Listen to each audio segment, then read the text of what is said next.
Hello, ladies and gentlemen. I hope I'm going live about now. Today's stream, I say that often, is not one I expected to make. In fact, when I did my last stream on Sunday, I actually promised you guys that I would be streaming at least twice this week, but definitely not today, Tuesday evening, because I was meeting with a friend today. And I did. I met him a little bit earlier, so I finished up a little bit faster. I'm in a very good mood, and here I am. I understand this is probably terrible, terrible shit for the algorithm, but I don't care. Whoever gets to join, I appreciate each and every one of you. Whoever contributes, whether it's through subscribing, liking, sharing, commenting, super chatting, super stickering, becoming a channel member, or a Patreon supporter, however you choose to support this channel, however you choose to help grow this community, it's all very much appreciated. And just for the heck of it, I'm here to talk about tech. I enjoy it. If you enjoy it with me, then that's all I need to hear. Today we are here actually with some it's not bad news, but it's probably a rant in the making, which, as you guys know me, I am pretty open about my feelings about tech. I am enthusiastic. I like some stuff. I really dislike some stuff. I sometimes will outright hate certain stuff, but usually not for being bad, but having some deeper problems with it. Well, today is actually one of those examples, since we will be looking at MKBHD's video about Project Moohan, which is going to be the first Android XR headset. It's made by Samsung. It's basically entirely an Apple Vision Pro clone in hardware. The software itself doesn't seem too bad, though a lot of it seems very inspired by Vision OS. Not to say that Vision OS was first in absolutely everything. It obviously also got inspired a lot by things from Horizon OS and other just like virtual reality headset over time.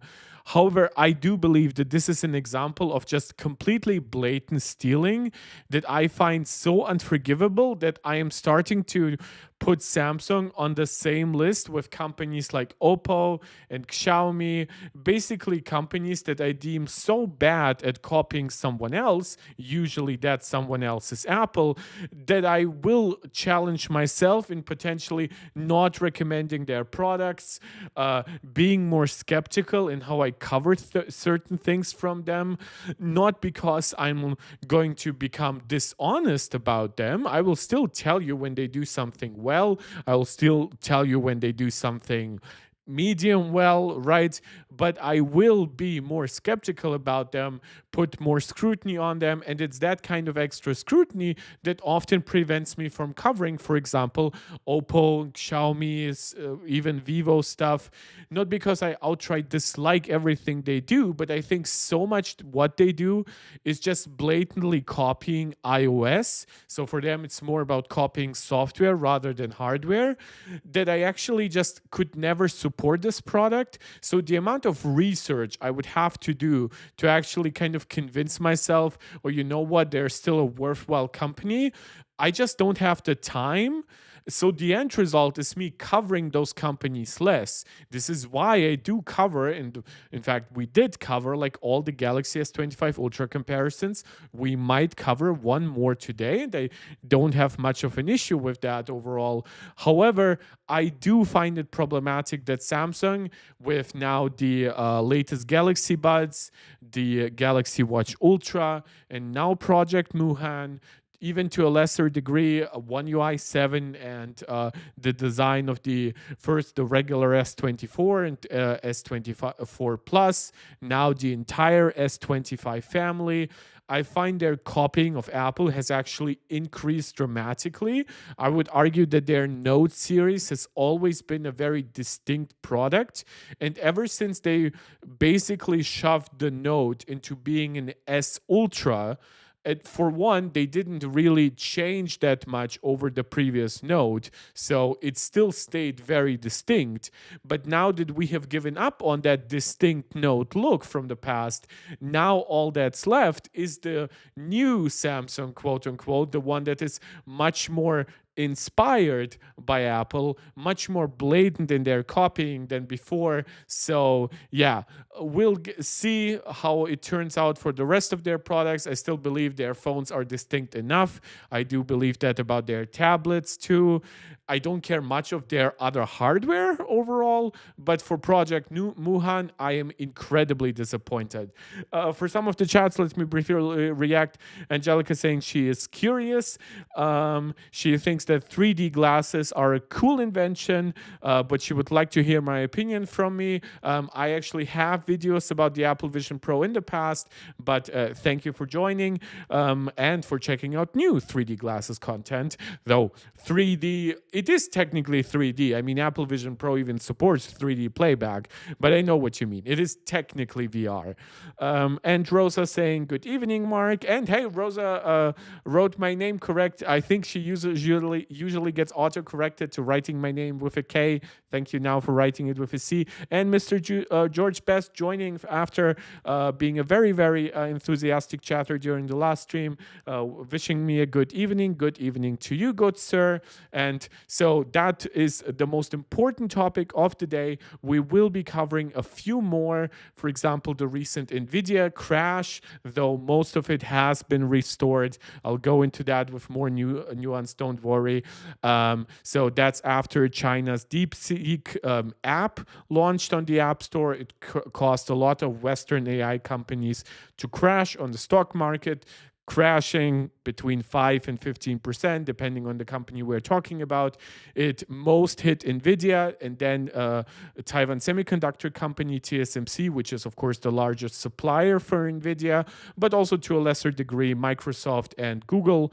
So that's interesting. We also have some news about the iPhone SE4. So big shout out here to Ross Young, who has been an incredible leaker. In fact, he is in the current stage my absolutely favorite leaker in the Apple community. Sorry, Bloomberg's Mark Gurman, but when it comes to display stuff, Ross Young is absolutely on top of the world, promising that the iPhone SE4, contrary to some recent reports, will not come with a dynamic island, but rather with the notch, similar to how the iPhone 14 looks.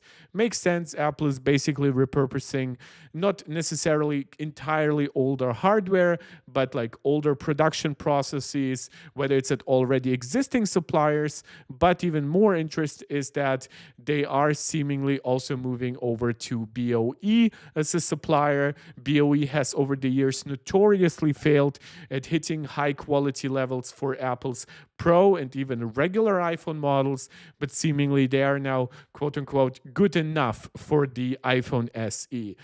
Also, Tech for Your Needs joining the chat. Hello to you, I assume, sir. If madam, then I hope that's all right too.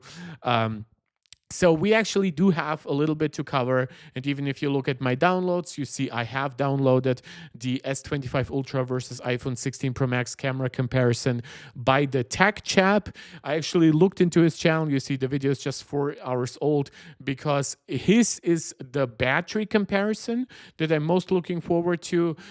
Usually my go-to battery tests are GSM Arena and the tech chap. I just think they're very, very good at it. I think they're very consistent.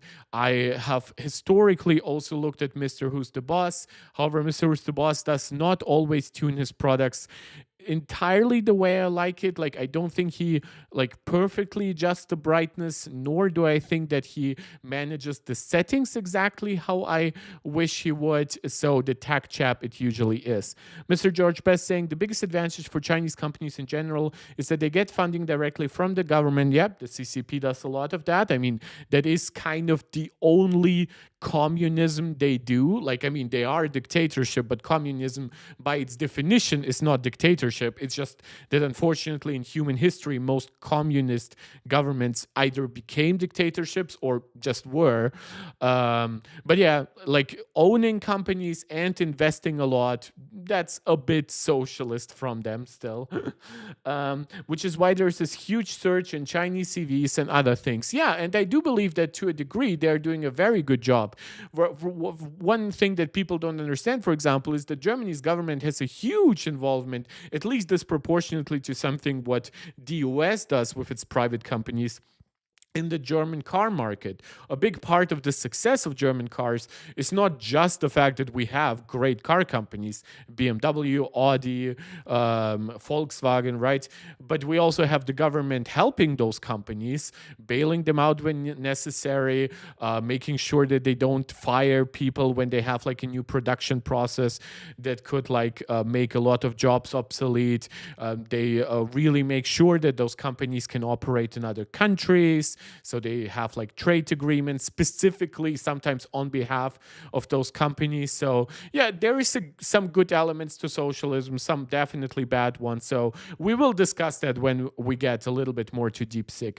Tech for Your Needs saying your name is Louis. Well, hi Louis, welcome to the community. I don't remember seeing you, at least not any time recently. Mr. George Best, oh, by the way, just notes, Mark, that the 18 Pro has the same power as the M1. So now we are hitting the benchmark for what is a graphically impressive iPhone chip, in my humble opinion. Oh, phone chip. Yeah, absolutely. I think that actually both the 8 Elite and the 18 Pro are powerful in that regard. I think if Apple gave the A18 Pro more bandwidth, I think it would be by far the most impressive chip like smartphone chip when it comes to graphics. I think the 8 Elite is very impressive for its GPU efficiency, which is very similar to the 18 Pros, but the CPU efficiency on the 18 Pro, and obviously we're talking about system on the chips, no component exists without the others, that makes the chip even more energy efficient than the 8 Elite.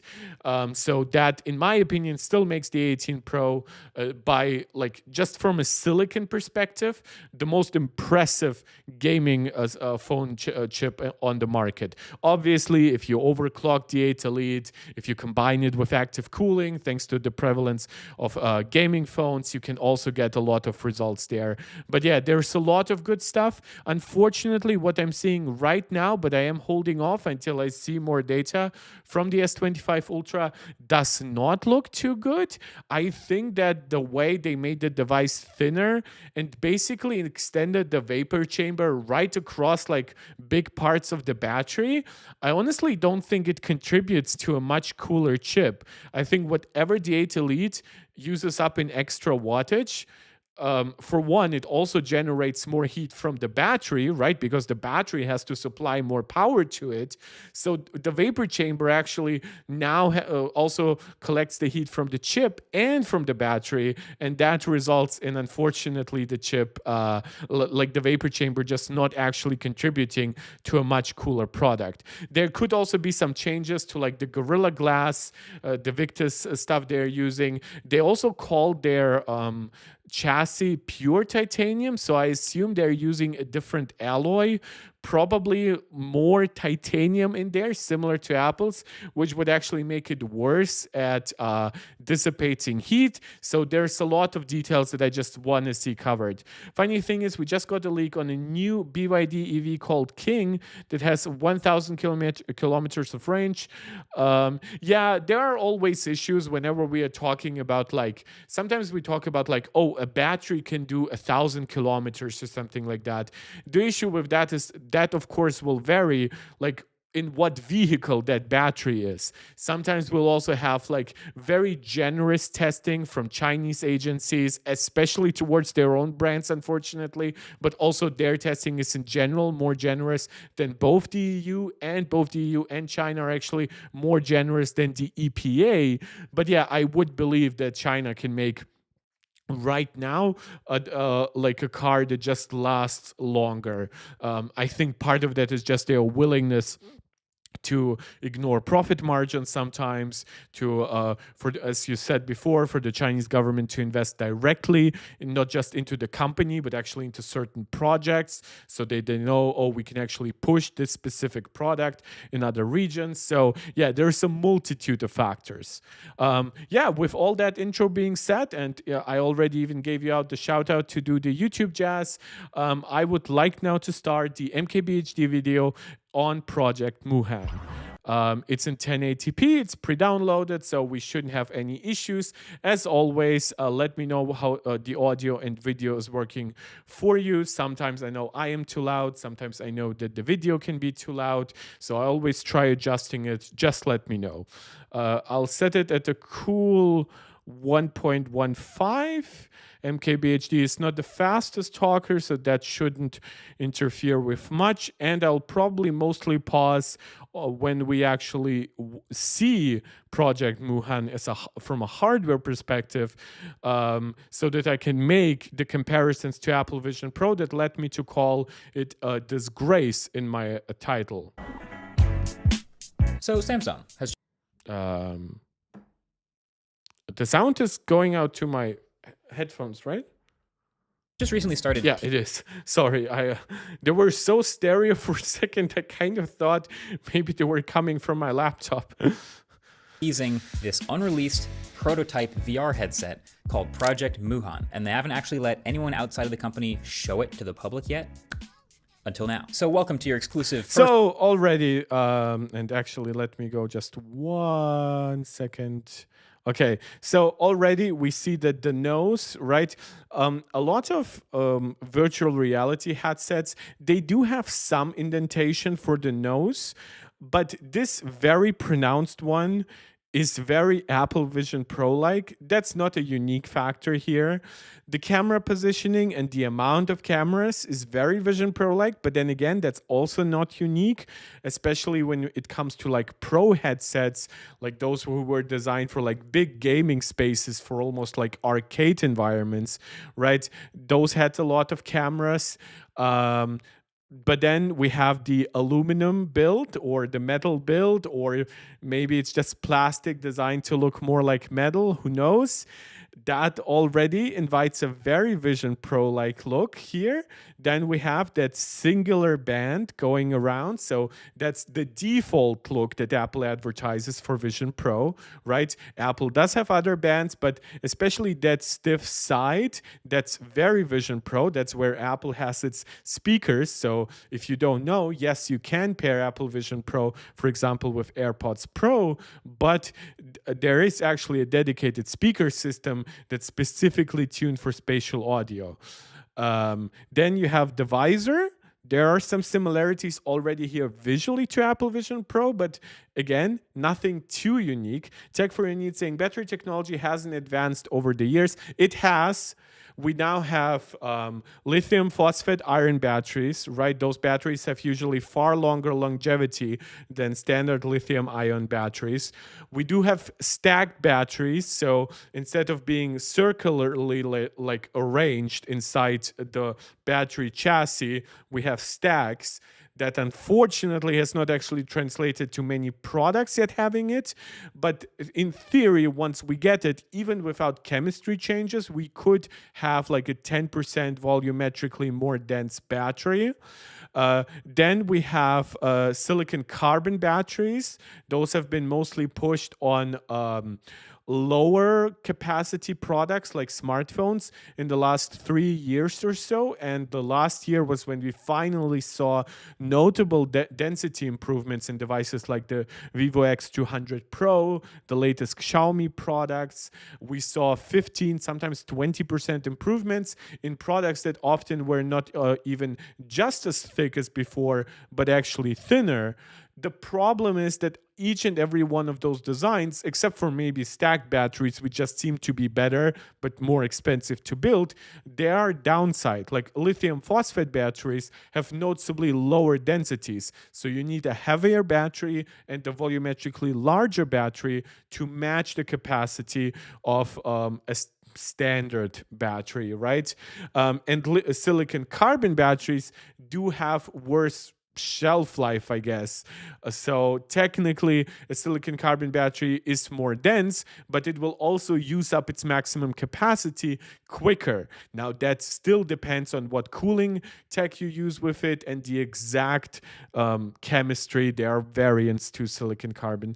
But usually, let's say you have an equal capacity, like let's say both 5,000 milliamp hours between silicon carbon and a lithium lithium ion phosphate, just a lithium ion battery, then you will usually end up with longer life, like just of usability for the lithium ion battery. However, obviously, if you can get 15 to 20% more battery capacity into that silicon carbon battery at the same size, right? Then you also get the benefit of like, even if it uses itself up more quickly, then you still have the benefit that, oh, in the end, you might end up with the same rough capacity, but for most of your ownership of that battery, right, you actually had better like battery capacity, right? So yeah, tech for your needs. It's basically a longevity question. Most chemistry questions about batteries are basically a question between like capacity, which usually is the same as density, right? Charging speeds, which usually that's where, especially in EVs, that becomes important, right? Very fast charging is needed to make them actually usable. And then longevity, right? How much of that max capacity will actually be usable over what period of time? So I think we do have better battery tech, but it's just about finding the right battery tech for your specific product, for your specific price and things like that. Let me briefly check. It looked like my stream was stuttering for a moment. I hope it's all right by now. But guys, as always, let me know if there's anything bad. I just, like, after my stream like last week crashed, I'm just a little bit paranoid.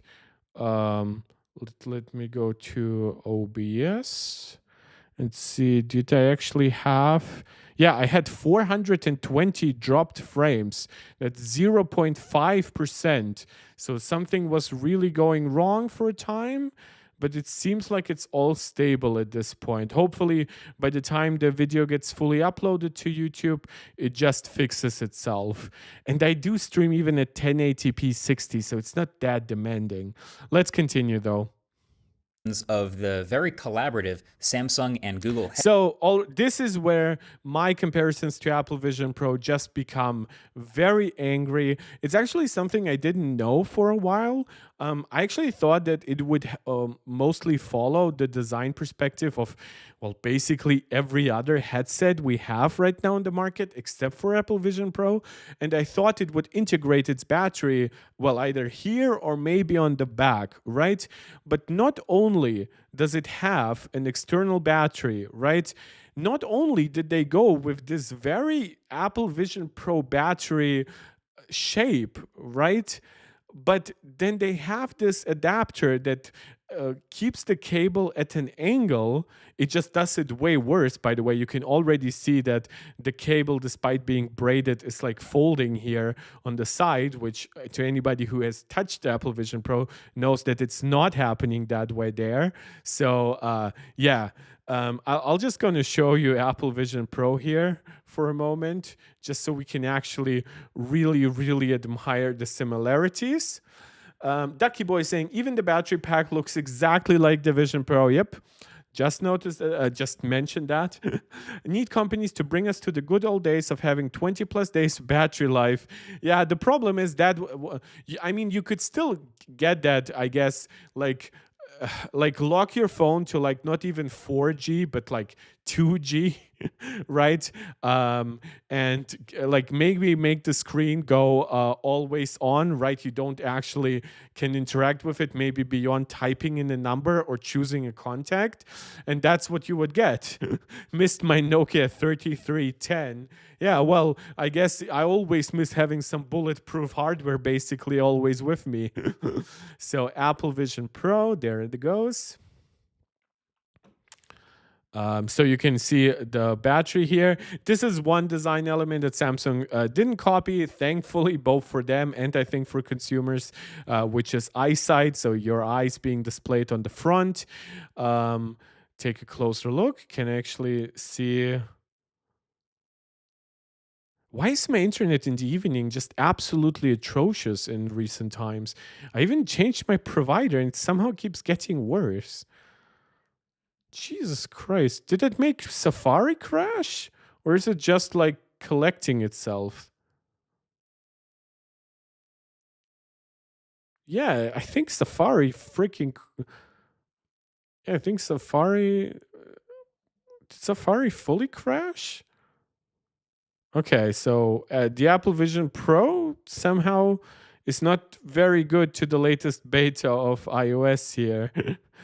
um, that's a fail on your side, Apple, I think. I'll just say it's a fail on apple.com, not on my end. Who cares? So now show me it from the other side. There it is. So you can see, by the way, here, what so for one, you can see the speakers, right? So what I said, Apple's hard edge side here, right? It leads to speakers, and then you have that magnetic battery connector that actually like connects and then turns 90 degrees.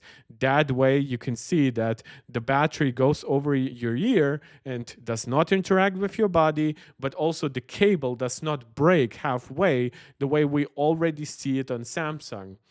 Why does the Samsung one look like something you get from Sketchy Seller and Timo? Well, because it looks like a cheap copy.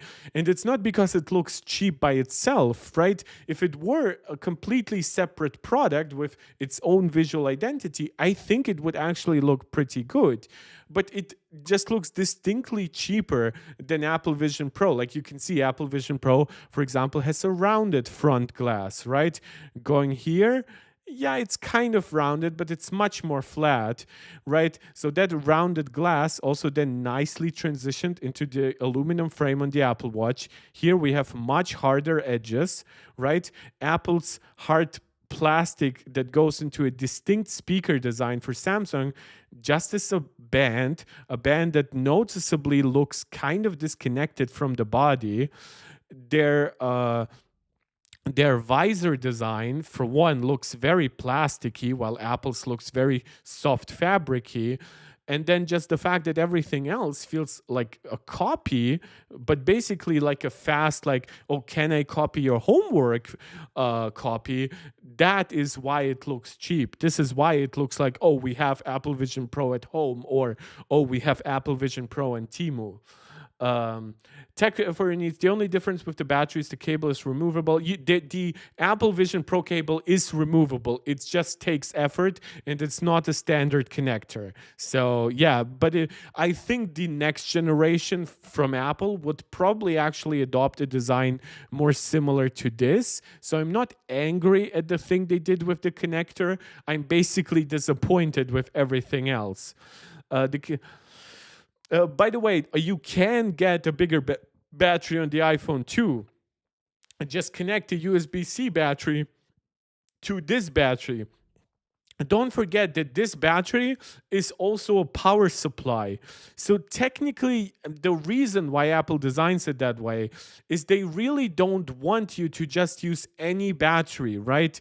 This probably uses a custom protocol with the exact wattage and voltage that Apple wants, right? Even a very good power delivery battery will probably not deliver the maximum efficiency like electricity stream that you would want, right? This is why we have like a custom battery, and this is why Apple also made it out of metal, so it actually cools itself, granted passively, but still, right? So while yes, it seems like it's easy to just copy, oh, let's make a connector, right? For one, look how much bigger this connector is. Think about how Apple's connector attaches magnetically, turns around 90 degrees, doesn't bend your cable, right? And then you can see, oh my God, Apple screwed up, right? They may use a non-standard connector, basically like a Lightning Pro almost.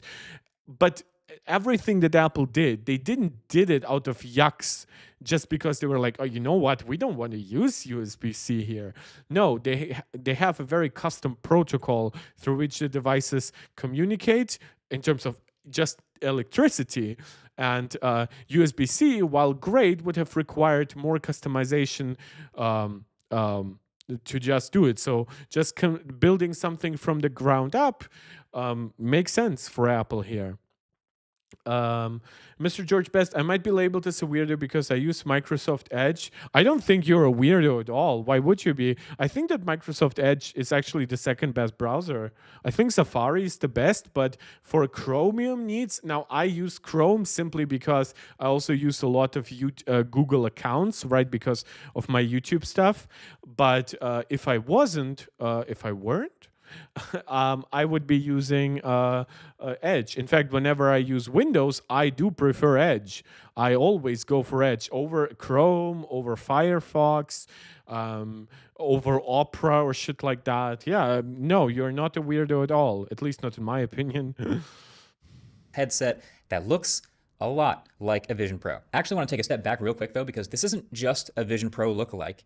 This is potentially a huge step towards fixing the fragmentation in the world of VR and mixed reality headsets right now. Because right now there's Vision Pro obviously running Apple's Vision OS.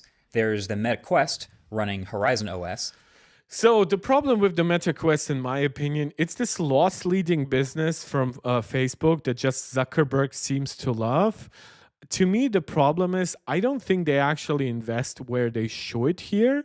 They did invest a lot into gaming, which I obviously praise them for.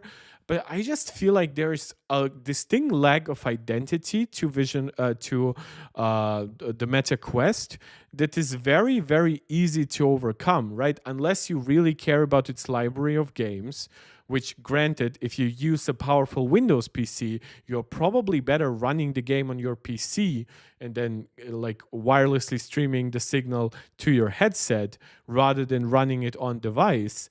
But even more importantly, if you're ever considered using for productivity, now the Apple Vision Pro with its class-leading screen, significantly more powerful processor, an operating system that is built on top of the versatility of iOS and iPadOS and all the optimizations that have happened for that over the years, the fact that Apple has like an easy path to keep improving because an M2 chip can easily become an M4 chip or an M5 chip, while here we have to rely kind of on the, I don't know, like a little bit feels like sloppy seconds from Qualcomm, where like they showed like benchmarks for Project Moohan, and it's unfinished software, so I don't really want to belittle it too much right now.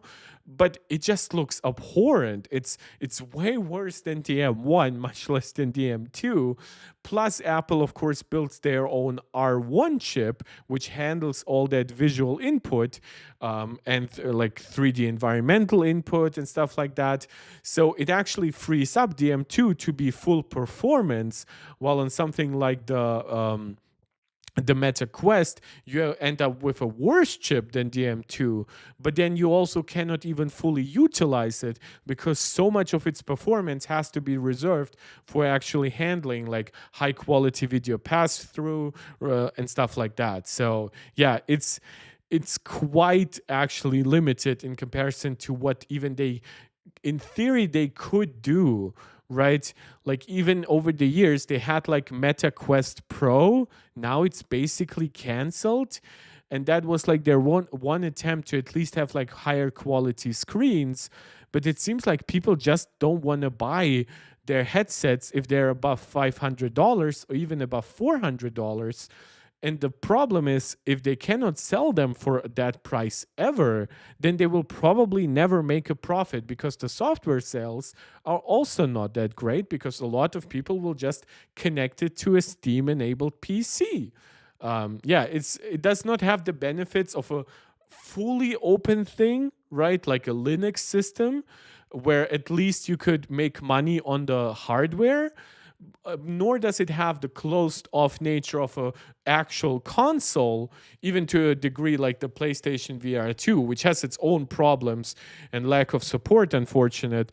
But it certainly doesn't have Apple's advantage, where it's a closed off system where the market power of the company actually allows you to still charge a nice premium for the hardware, so you make money on hardware and software. And those major ones will probably keep running those. But then there's the world of all the other headsets out there. And we just saw CES. There was a lot of other headsets around just popping up left and right. And what software should they run? So this is the first Android XR headset. So it's a pretty deep. I do think, by the way, I will actually have the least negative things to say about Android XR. I think that Google, I think people expect me to dislike Android here sometimes on this channel. That's actually entirely untrue. I dislike some of the foundations of Android just historically. But I think that Google actually can design and maintain a pretty distinct platform versus Apple's. And I do believe that we need a more open platform as an alternative for Apple. I never want that model to win entirely over Apple's. I still often prefer closed off ecosystems, whether it's my PlayStation or my Apple ecosystem. But I do believe that for everyone, we need options. But just the hardware of Project Moohan. That's what gets me. I agree. The price going to direct the adoption of the product. Yeah, and here with Project Moohan, I honestly don't know what the actual price idea is, because it might be just so subsidized, so supported by Google for the first generation, that Samsung just basically sells it for a loss hardware wise, but then they make up for it with money coming from Google, and by knowing, oh my God, we can actually sell a second generation down the road. For the Meta Quest, that's just money out of Zuckerberg's pocket, I guess. Mr. George Bass, not gonna lie, I feel like if those AR headsets have direct integration with VR games like on PS5, their price would be more justified. But right now, every company is coming up with their own and gatekeeping their usage. Well, most of them are actually PC compatible.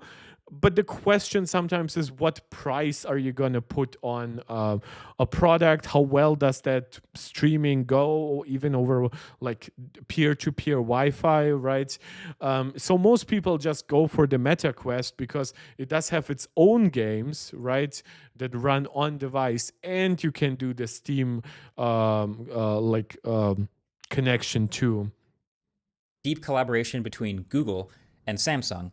Think of it as like the Nexus or Pixel, but for headsets. It's a huge baseline amount of software. It's an OS with tons of features that give it a really high baseline for functionality, and then some example hardware to show it all off on. Now, again, this is technically an unfinished prototype that they're showing me, so it could still have a few tweaks and things that they changed before the end. But Samsung has also made it very clear that it's intending on shipping it this year. So I feel pretty good about it. This year does lead me to believe that the fact that they're saying it this way, that this will be probably like a September to November launch, probably definitely in time to have something for the holiday season. But I would be surprised if they delayed it that much, unless there's legit that much work to still be done, which would lead me to criticize them for a very early showing of this. But then again, it is a product also designed to attract developers to the platform, to make them more familiar with development tools. Basically, also for a lot of VR headsets right now, while they might have hand tracking and while some of them might have eye tracking, their operating systems are usually designed around controllers. So this one being primarily focused on eye and hand tracking, the way the Apple Vision Pro is, will require some adjustment from developers, and that's what they're giving them time for. Evaluating what they've put in front of me, and it's honestly pretty solid. Does it look like a Vision Pro from the front? So here, look at that bending thing, right? And look at this plastic strap. For one, you see this concoction on the back. I actually like the idea here to distribute the weight around the back of your head a little bit more, right? While Apple just has that band, here you have almost like this cushion, right? Like a donut cushion, but that is similarly adjustable to the Apple Vision Pro. But then you have this very, very already highly bended cable, which I don't think that this one has the circular, the attachment where it goes 90 degrees. It probably is just a magnet that goes on top of another magnet, and that leads to a permanently bent cable. You can also see that Apple definitely placed theirs in a slightly better spot to more avoid hitting your ear. So this feels a lot like a prototype, which I know this isn't a finalized product, and I would, for example, expect stuff like that cable bending to be fixed. But I given that it looks pretty much identical to their last showing, I wouldn't be surprised if that is kind of the finished product. Front. Yes, of course. I mean, it's got the light colored fabrics, obviously. It's got the huge reflective glass piece at the front, although The dark glass, that's also part of it, right? I mean, also like the way those holes are made, the way that like you are distinctly aware of the cameras here. They're not trying any fancy tricks here to cover them up. It's similar to how Apple leans actually in certain design aspects like that. They do have this visor thing that I actually like, this option to mostly cover yourself from your surrounding light, but not fully. I actually think for people who might be slightly claustrophobic and not be huge fans of super darkness around themselves, I think this might actually be cool, but obviously it will negatively impact your viewing experience of the screen. there is no screen showing your eyes on the outside, so that's a nice difference. I actually posted this on Twitter, and half of the comments were like, oh, you're making another Vision Pro video. I legit thought that. I don't even follow him that much. I'm not sure I follow him at all on Twitter. Maybe I clicked it at some point, but I just saw his tweet and I legit thought that was just Apple Vision Pro. I didn't click on the image, I didn't zoom in. So, yeah. And of course, yeah, just the distinct, like the more rounded nature, like the nose here. Yeah, it's this to me, honestly, and we talked about it right on this channel, but also if you follow me on Twitter, you know what I mean, right? Oppo ColorOS iOS copy.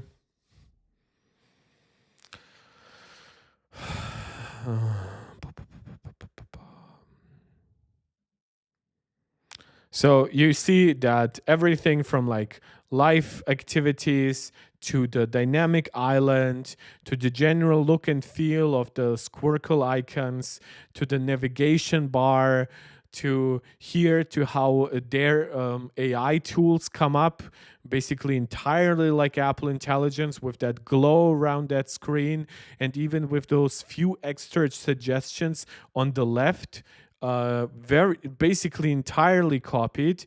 I think here you have like a copy of yeah, so here the control center, by the way, they also copied the fact that iOS 18 leaned more into circular icons, which is one thing I actually dislike about the iOS control center. The fact that if I want more rectangular icons in the control center, I actually have to make them double width, right? From the almost the exact same arrangement to the way that the animations, by the way, are very similar. Like when you max out your brightness or when you max out your volume, you will have like a springy animation to that.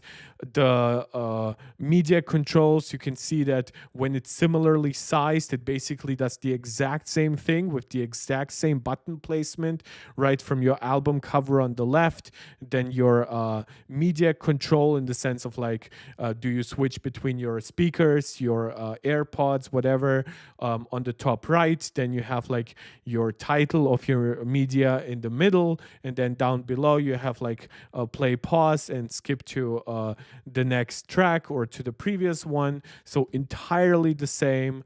They do have individual Bluetooth and Wi-Fi controls. They look very similar to Apple's looks when you actually take them out of this specific thing. And yeah, then across the board, the icons actually react very similarly. They do similar animations. They look almost identical sometimes from the ground up, no matter what you do. Like, I believe this is dark mode versus dark mode. Obviously, the flashlight will look almost identical. Yeah, I just think this is basically an unforgivable level of copying, and that's what Project Moohan currently reminds me of. I'm not against being inspired by somebody else. I'm not against copying a few small things here and there. I'm not even sometimes against copying bigger concepts if you think that somebody actually did something perfectly. But you cannot tell me that Oppo just randomly decided that ColorOS 15 needs to entirely copy the iOS 18's control center because it's just the absolute epitome of all design ever. So Here's the dynamic island. Not only are the controls here individually very similar from the media controls to how like live activities pop up here with play, pause, and stuff like that. Uh, Even the way those animations pop up is very similar. Down below, you will find that the icons look very, very basically identical. So the animations of opening, closing apps are similar. Long hold, the way it jumps up and down from the dynamic island to the full app, the way the apps go big or small, right? Um, yeah, so yeah, it's just a 17-second thing, but I think it shows a lot. That's not even to mention the one-to-one copying of the name drop animation. Let me see where that is. I don't actually remember if it was ColorOS or if it was Xiaomi's thing that copied that. Oppo iOS copy name drop. Was it Xiaomi? HyperOS, Mi Beam.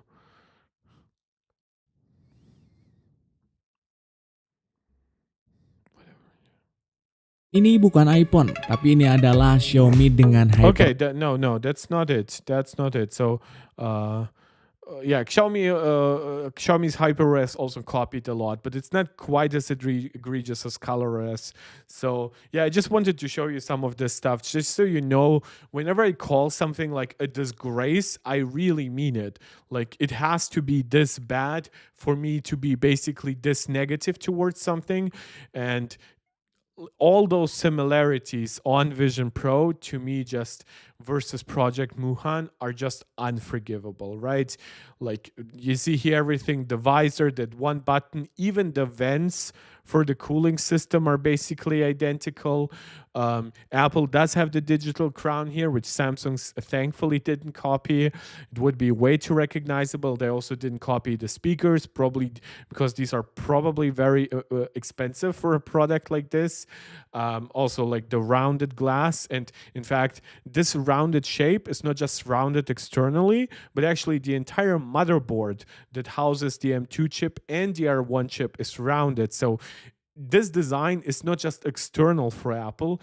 You can see Apple invested a ton of research and development to make this a rounded, like comfortable thing. And Samsung is just like, oh, we can have vaguely the same shape. So let's continue. Because it just looks so similar. The way the removable forehead rest looks is definitely inspired. And there's also another removable magnetic light shield that you can easily drop in the bottom to block out more light. Yeah, you can see, by the way, it's flimsier than Apple's, but that also probably will gonna enable like a better field of view. So I'm not entirely against it. It still is more premium than the light shield I have on my PlayStation VR 2 headset. Or keep it off for more peripheral vision. But then the back borrows more from the now discontinued Quest Pro, I would say, with this sort of cup on the back of your head plus a dial to adjust how snug it is. I found that with this setup, basically most of the weight or the pressure now is on my brow above my eyes, unlike with the Vision Pro, it was more below my eyes because of the way it sort of sagged. So I thought I might like an over-the-head strap option too at first, but I actually don't think this one's going to need it. So then this thin metallic frame at the front has... It also is questionable. I don't know, because I don't know, obviously, but I think it's just in general going to be lighter, right, than in Apple Vision Pro, because it, like, just from its hardware perspective, right, it doesn't need as much cooling like for its Snapdragon chip inside, right? Because it doesn't have the same high resolution displays. It doesn't have like an M2 chip plus an R1 chip.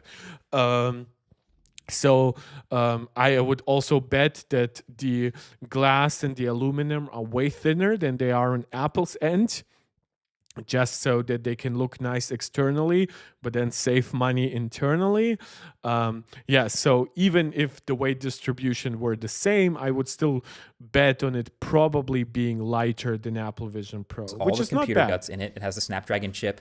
It has these fans with exhaust holes. You see, by the way, we just looked at the exhaust holes, right? Like it's not even funny. Like, why would you even like give us at least like maybe 4 holes or something like that, or completely unify this into one hole?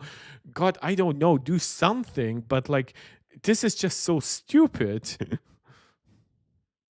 And you can even see here, by the way, that they didn't like make it as precise as Apple. So there is an indentation here, which I've seen some people speculate that basically this is one hole, but then this middle portion was basically patched to look similar to Apple Vision Pro. Some have said that it's just similar to the volume buttons on older iPhones, right? Where you had a big like indentation in the aluminum and then protruding buttons. And so I couldn't tell you if this is a premium or a cheap solution, but it definitely looks like, oh, we have Apple Vision Pro from Timo at home. Goes at the top, like you can see. There's a single button at the top right. So here we have the volume triggers rather than a digital crown. Obviously, the digital crown on the Apple Vision Pro adjusts volume and stuff like that, but also primarily it does adjust like your level of immersion, right? Whether you're like in a virtual environment or you get full on pass through, that is what you primarily tuned with the digital crown. I guess that's what for them like the touch input on the side will be for, but that's going to be interesting. Right, and a volume rocker at the top left, and there's sensors and cameras all the way around facing all directions. And there's even a touchpad on the right side strap, right where this raised bar is right here. And then there's even one more thing that you might have noticed that they copied from Vision Pro, which is the external battery pack on a cable that goes into your back pocket. But there is one pretty key difference here. So it connects to the headset with a removable battery like Apple's. Yeah, you can see like this cable has seen some shit. It has a decently long braided cable like Apple's and relatively small first.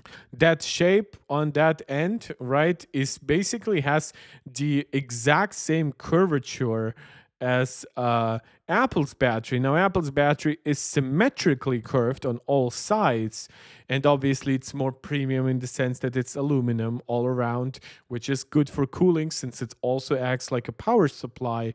But I'm just utterly fascinated why you like if you made it like half like hard edged down below, why did you have to copy the exact like curvature of the Apple Vision Pro battery here too? First-party battery, just like Apple's. But unlike the Vision Pro, this cable on the battery side is removable, and it's just USB Type-C. So you can use this included battery, which has a more secure fit, obviously. But if you want to plug in a bigger battery or whatever other battery you own, then you can do that. That's a nice improvement. I'm not going to lie. This is probably how Apple should do it for the next generation of the Apple Vision Pro. Too.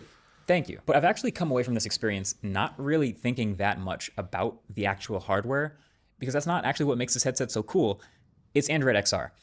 Think of it this way. If you are Google and Samsung and you're trying to put together the pixel of headsets and you want to give people an actual reason to buy it over a Vision Pro, for example, what do? What's your move? Hint, it's the exact same move that they use for the Pixel software. So a lot of the basics, a lot of the fundamentals are going to be the same, right? There's a home menu. So you already see some of the basic inputs into the operating system with like pinch basically to bring up key OS elements. Very Apple Vision Pro. Not saying that Apple Vision Pro entirely invented everything when it comes to hand-based VR inputs. That obviously wouldn't be true, but you know why it is the way it is, right? And it's not because some company did it this way like 6 years ago and Horizon OS gave you like an option for that deep in settings with some mods. You know it is that way because it is that way on Apple Vision Pro. Which has a scrolling list of all your apps. Plus you also, by the way, see even the size of like your app, basically your home screen, right? It's a few like it's just so similar in every way. And yes, the software is less egregious than the hardware, but it's still way too similar in my opinion. Some quickly accessible settings and recent apps, and then instead of a digital crown, you can always go home by hitting the top button once or do this hand-tracked gesture to quickly get back there. And yes, there is both hand tracking and eye tracking in this headset. At no point during this demo did I use any controllers, although I do believe it'll support controllers, might even come with some controllers in the box, don't know that yet. But this was a very easy headset to just set up, put it on and just use it. And I think also will be super easy to share. So if I just wanted to hand it to someone and they want to see what I see, they put it on. All they really have to do is hold down that one button and it'll line up the lenses to match their eye distance, and then they're off to the races. So you're messing again. That's a very as for example, my PlayStation VR 2 does not have that, and usually whenever I give somebody a demo, I need to adjust that stuff. It's not too difficult, but it takes some time. So the fact that Apple Vision Pro and this device do it sort of automatically is definitely a positive. around using this thing. These windows have these really large handles underneath them or above them to Yep, like a navigation bar down below, something that Apple took obviously from iPhone and iPad and whatever, and then used it on Apple Vision Pro. We have that here now for whatever reason. grab them and move them around in 3D space.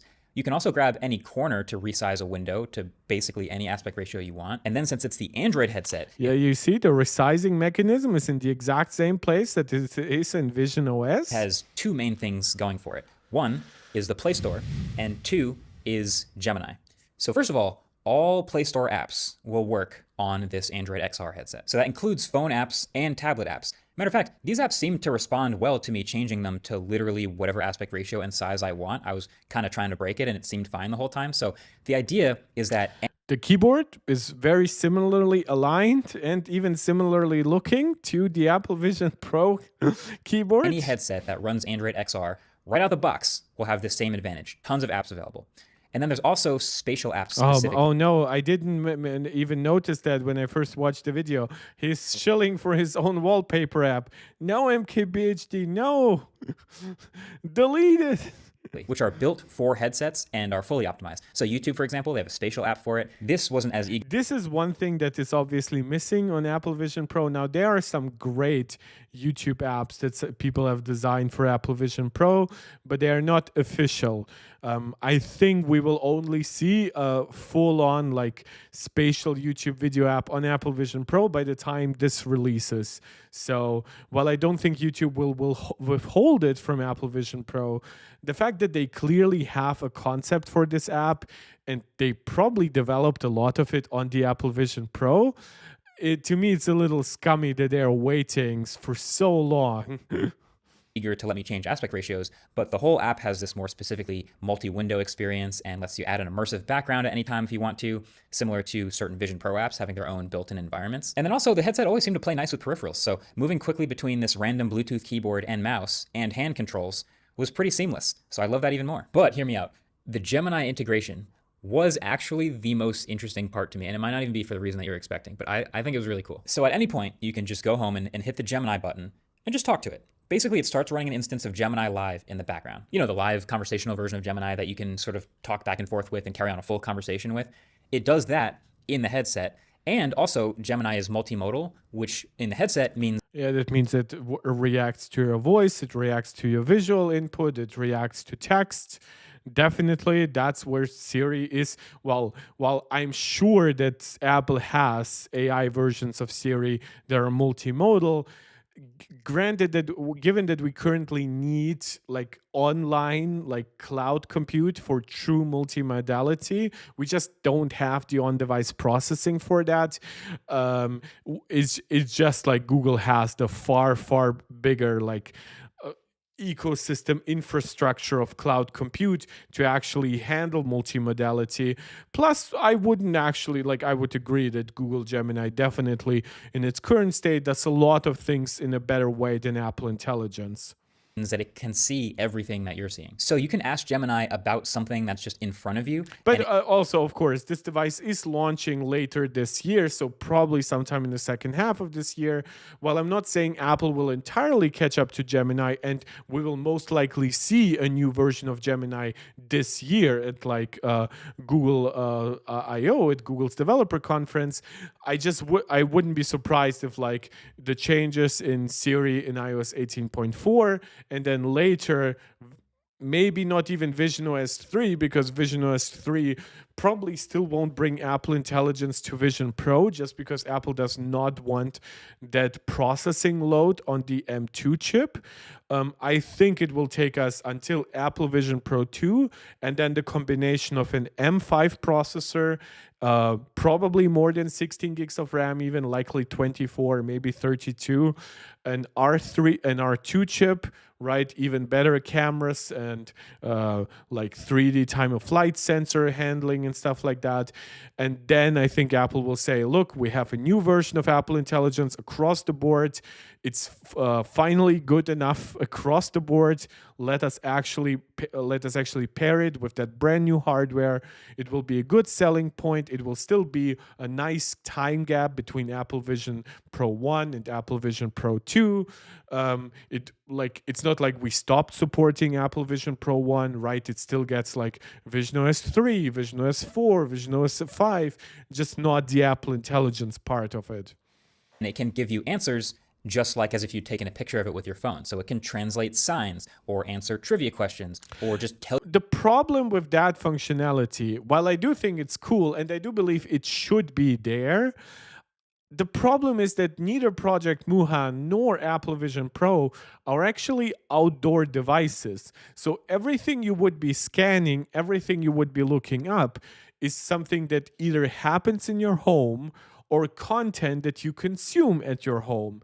So everything you do here, especially if you already did it on your smartphone, looking that up would be very fast there. Doing the same on your laptop would probably be even faster, right? So it's not like an inherent superiority to your smartphone or your tablet or your laptop. For now, it's basically just to say, oh, it's something that Apple Vision Pro specifically doesn't have. Tell you about what you're looking at, etc. Can you take me to here? Sure, that looks like In the Valley of the Moon. Wadi Rum in Jordan. Is that correct? In the Valley of the Moon is Jordan? Oh, yeah. Okay, yeah.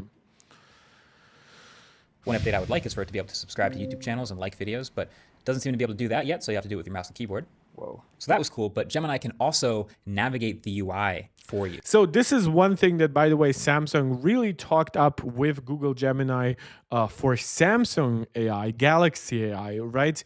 But what people refuse to understand is when they were really praising that Galaxy AI, like, there's no new version of Bixby here. There is no specific Samsung magic. Basically, Samsung optimized their apps to integrate about as well with Google Gemini as Google's own apps already did on the Google Pixel, right? So what you're getting here is, again, not very much a Samsung specific thing. It's not like it's running on some Samsung optimized chip with like a crazy amount of memory or whatever. No, it's just Samsung saying, you know what, our apps like Samsung Health, for example, our integration with like our Galaxy Buds and whatever, we optimize them similar to how Google optimized their Gemini stuff for Pixel hardware, right? Pixel Buds, the Pixel phone, the Google Health app and stuff like that, right? Basically a lot of equivalence there. So what they're doing here is interacting within apps through AI, which is what Apple is going to be offering with iOS 18.4 with a new version of Siri, and then they will improve on that further with a new version of Siri in iOS 19. That's not to say you shouldn't applaud Google for, of course, being first, but I'm saying that anybody who believes that any of this is unique to Samsung is that you're bullshitting yourself. Google's best Android AI stuff will come to all Android smartphones. And if it doesn't come to all Android smartphones, that's because the priority is the Pixel, not Samsung. So it was able to move around windows, organize my windows for me, close a bunch of windows, and then it can actually move around inside of apps. I believe this would just work with spatial apps, but I was having a lot of fun messing around inside of Google Maps and just jumping around to different places just by talking to Gemini and then occasionally selecting things with a pinch. And Gemini would know how to search for things. It would know how to use a search box. It would find things in maps, switch the UI from Street View to the zoomed out view. It could do all of this through voice. And that saves a ton of moving my hands through the air to the point where it was pretty significant. Yeah, but it also adds yet another level of awkwardness to interacting with your virtual reality hardware, right?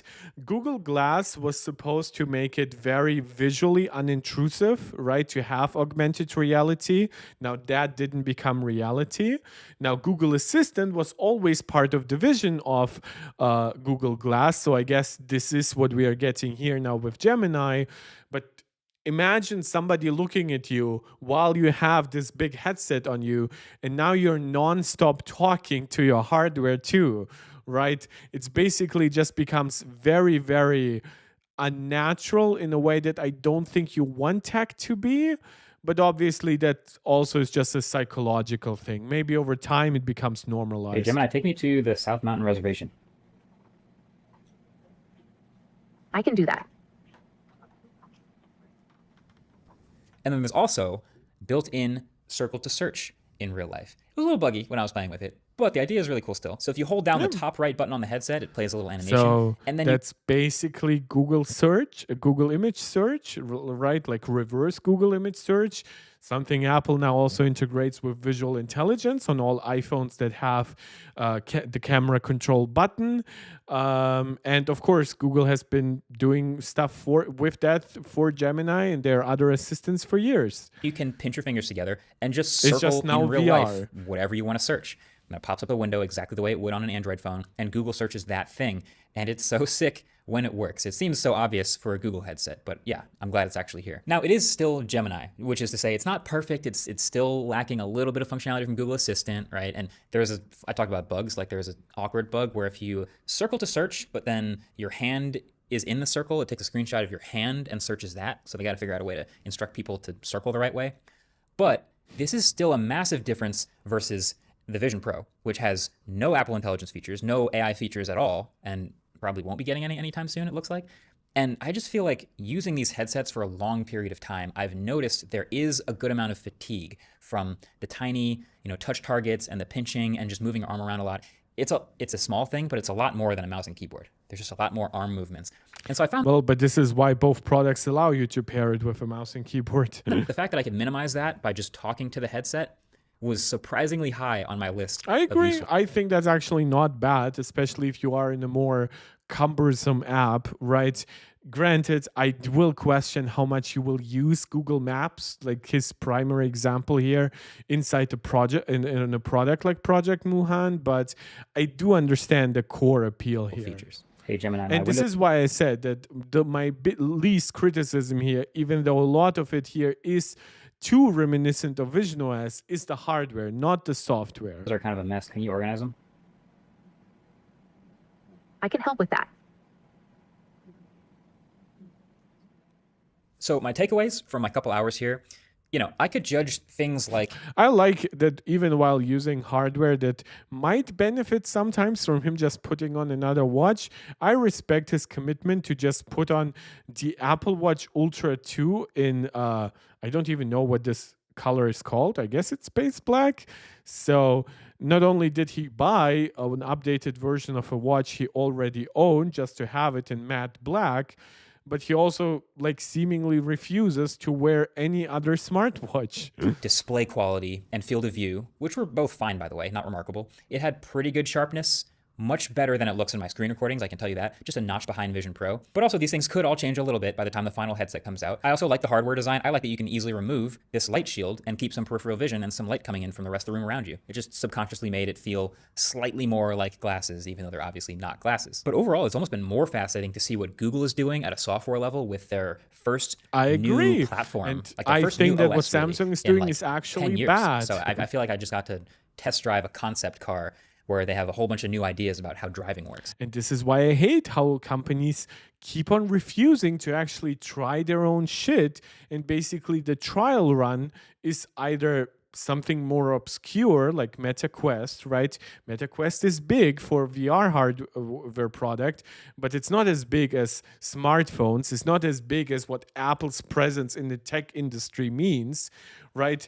But basically their trial run almost by default is like, oh, what has Apple done before in that regard? And if this is the Pixel 1, let's say, of Android XR headsets. Or more like a Nexus 1, but yeah.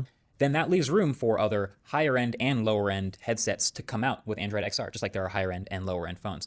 I asked, Samsung would not tell me the price of this Project Moohan I mean, if they headset, don't so it even could know come when out it's at coming any out price. It's exactly, probably a little bit more yeah, I'm premium, not but the surprised. idea, again, is it'll inspire much more development, more spatial apps, and then all the headsets that run Android XR get better. So let's keep an eye out on the landscape. Okay, so it's not a bad video. I'm not going to shit on Marquez for not shitting more on this product. So actually the other news pieces that I am covering here are actually pretty short. So let us get right away to the iPhone SE4 rumors. So there have been some recent reports that it might adopt a dynamic island rather than the notch. I was going to cover some of the controversy here, but in very short, it seems like it's getting pretty much almost exactly the iPhone 14 look, whether it's from its chassis, size, and stuff like that, except for it only has one camera rather than two. To its 6.1-inch screen with the second generation of notch design. This one is going to be likely a BOE screen. I'm not sure what the exact percentage distribution is going to be of how much is produced by Samsung, by LG, by BOE, but definitely seems like Apple is finding here competitors to Samsung and LG to bring down pricing, so which will obviously enable this device to sell for far less money than like an iPhone 16, 16 Plus. Obviously, if you compare it to the Pro models, right? So that to me is pretty much cleared up. And I would expect it to come out in around 2.5 months. Sometime in April. We are now in January, so late January, January 28th, in fact. So that to me is pretty much a foregone conclusion. Thank you, Ross Young, for that.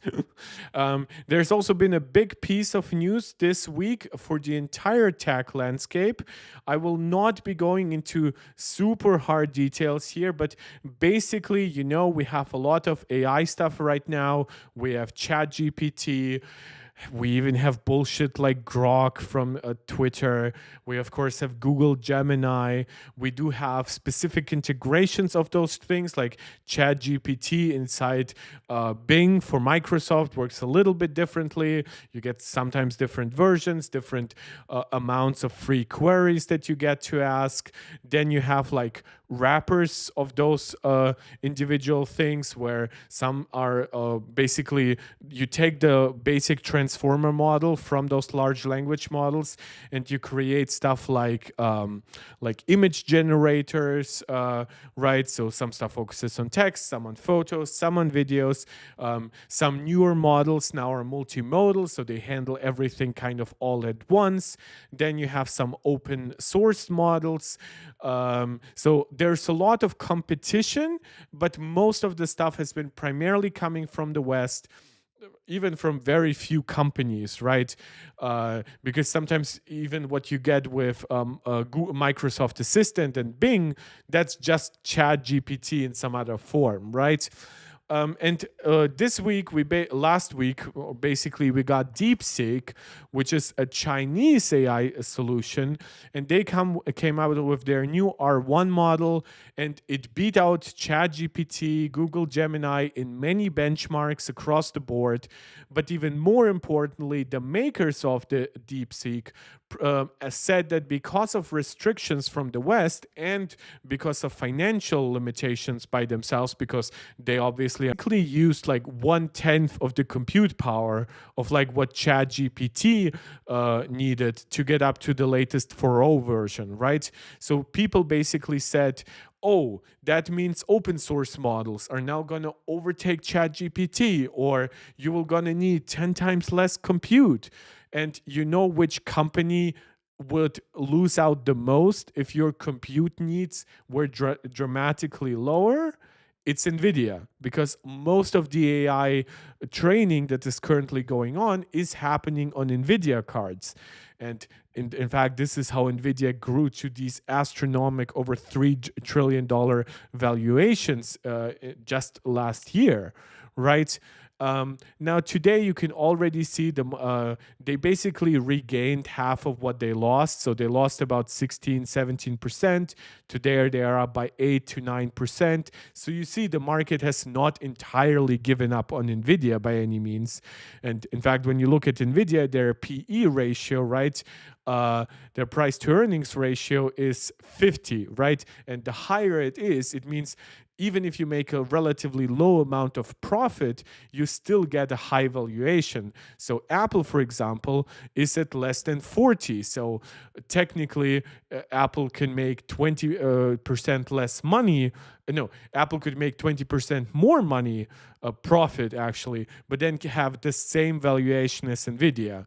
Microsoft has a PE ratio of under 40. Google's is actually under 30. Amazon is very similar here. So Amazon's profit is not actually that high relative to their